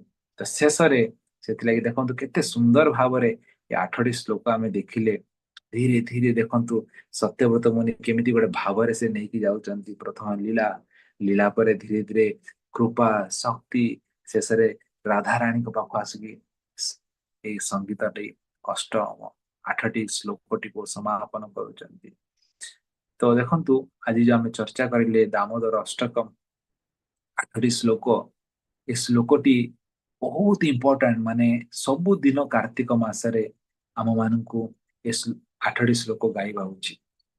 ଆଉ ଯେତେବେଳେ ସଂସ୍କୃତ ଭାଷାରେ ବା କିଛି ବି ଶ୍ଲୋକ ଆପଣ ଗାଆନ୍ତି, ତାର ଲାଭ ତ ହୁଏ, ବହୁତ ପ୍ରଚୁର ପରିମାଣରେ ତାର ଲାଭ ହୁଏ। କିନ୍ତୁ ତାର ଅର୍ଥ ଯଦି ନ ଜାଣିକି ଆପଣ ଗାଆନ୍ତି, ତ ତାର ଲାଭ 100% ଆପଣ ପାଇବେନି। ସେଥିଲାଗି ଯେତେବେଳେ ଆପଣ ଅର୍ଥଟି ଜାଣିକି ଗାଇବେ, ତ ଲାଭ ତାର ପୁରା 100% ପାଇବେ। ତ ସେଇଟା ଥିଲା ଆଜିର କ୍ଲାସର ଉଦ୍ଦେଶ୍ୟ। ଆଜି ପ୍ରଥମ ଦିନ, ଆପଣ ମାନେ ଅର୍ଥଟାକୁ ଭଲ ଭାବରେ ବୁଝନ୍ତୁ। ଯଦି ବୁଝି ନ ପାରିଲେ ପୁଣି ଥରେ ଲେକ୍ଚର ଶୁଣନ୍ତୁ, କିନ୍ତୁ 8ଟା ଶ୍ଲୋକର ଅର୍ଥଟାକୁ ବୁଝନ୍ତୁ। ଯେତେବେଳେ ଆପଣ ଗାଇବେ, ସେ ଭାବଟା ମଧ୍ୟ ଉତ୍ପନ୍ନ ହବ। ବୁଝିପାରିଲେ? ଗାଇଲା ବେଳେ ଯେତେବେଳେ ସେ ଭାବଟାକୁ ବୁଝିବେ, ମୁଁ କଣ ଗାଉଛି, ଆପଣଙ୍କର ହୃଦୟରେ ସେ ଭାବଟା ଜାଗୃତ ହବ। ଆଉ ସେଇପରି ଭାବରେ ଆପଣ ତାର ପୁରା ଲାଭ ନେଇପାରିବେ। ସବୁଦିନ କାର୍ତ୍ତିକ ମାସର ସନ୍ଧ୍ୟାରେ ଦାମୋଦର ଅଷ୍ଟକମ୍ ଗାଆନ୍ତୁ। ଭଗବାନ ଯଶୋଦା ଦାମୋଦରଙ୍କୁ ଦୀପଦାନ ଦିଅନ୍ତୁ। ଏହିପରି ଭାବରେ ଦେଖନ୍ତୁ, ଏଇଟା ଗୋଟେ ସାଧାରଣ ଦୌଡ଼ି ନୁହେଁ। ଏଇଟା ଗୋଟେ ଦୃଷ୍ଟିକୋଣରୁ ଯଦି ମୁଁ ଦେଖିବା, ଏଇଟା ହଉଛି ପ୍ରେମର ଦୌଡ଼ି। ଭଗବାନଙ୍କୁ ପ୍ରାର୍ଥନା କରନ୍ତୁ, ହେ ପ୍ରଭୁ, ये प्रेमर दौड़ीरे ସବୁବେଳେ ମତେ ବାନ୍ଧିକି ରଖନ୍ତୁ ଆପଣଙ୍କ ସହିତ। ଯେଉଁଠିକୁ ବି ମୁଁ ଗଲେ ଆପଣଙ୍କର ଚିନ୍ତନ, ଆପଣଙ୍କର କଥା, ଆପଣଙ୍କର ଲୀଳା, ଆପଣଙ୍କର ଦର୍ଶନ ସବୁ କିଛି ଅଧମର ହୃଦୟରେ ସବୁବେଳେ ଚାଲିଥାଉ ପ୍ରଭୁ। ଏହିପରି ଭାବରେ ପ୍ରାର୍ଥନା କରି ଆଜି ଆମେ ଆଜିର ଯୋଉ ପ୍ରବଚନ କଥାଟିକୁ ଏଠାରେ ବିରାମ ଦଉଛେ।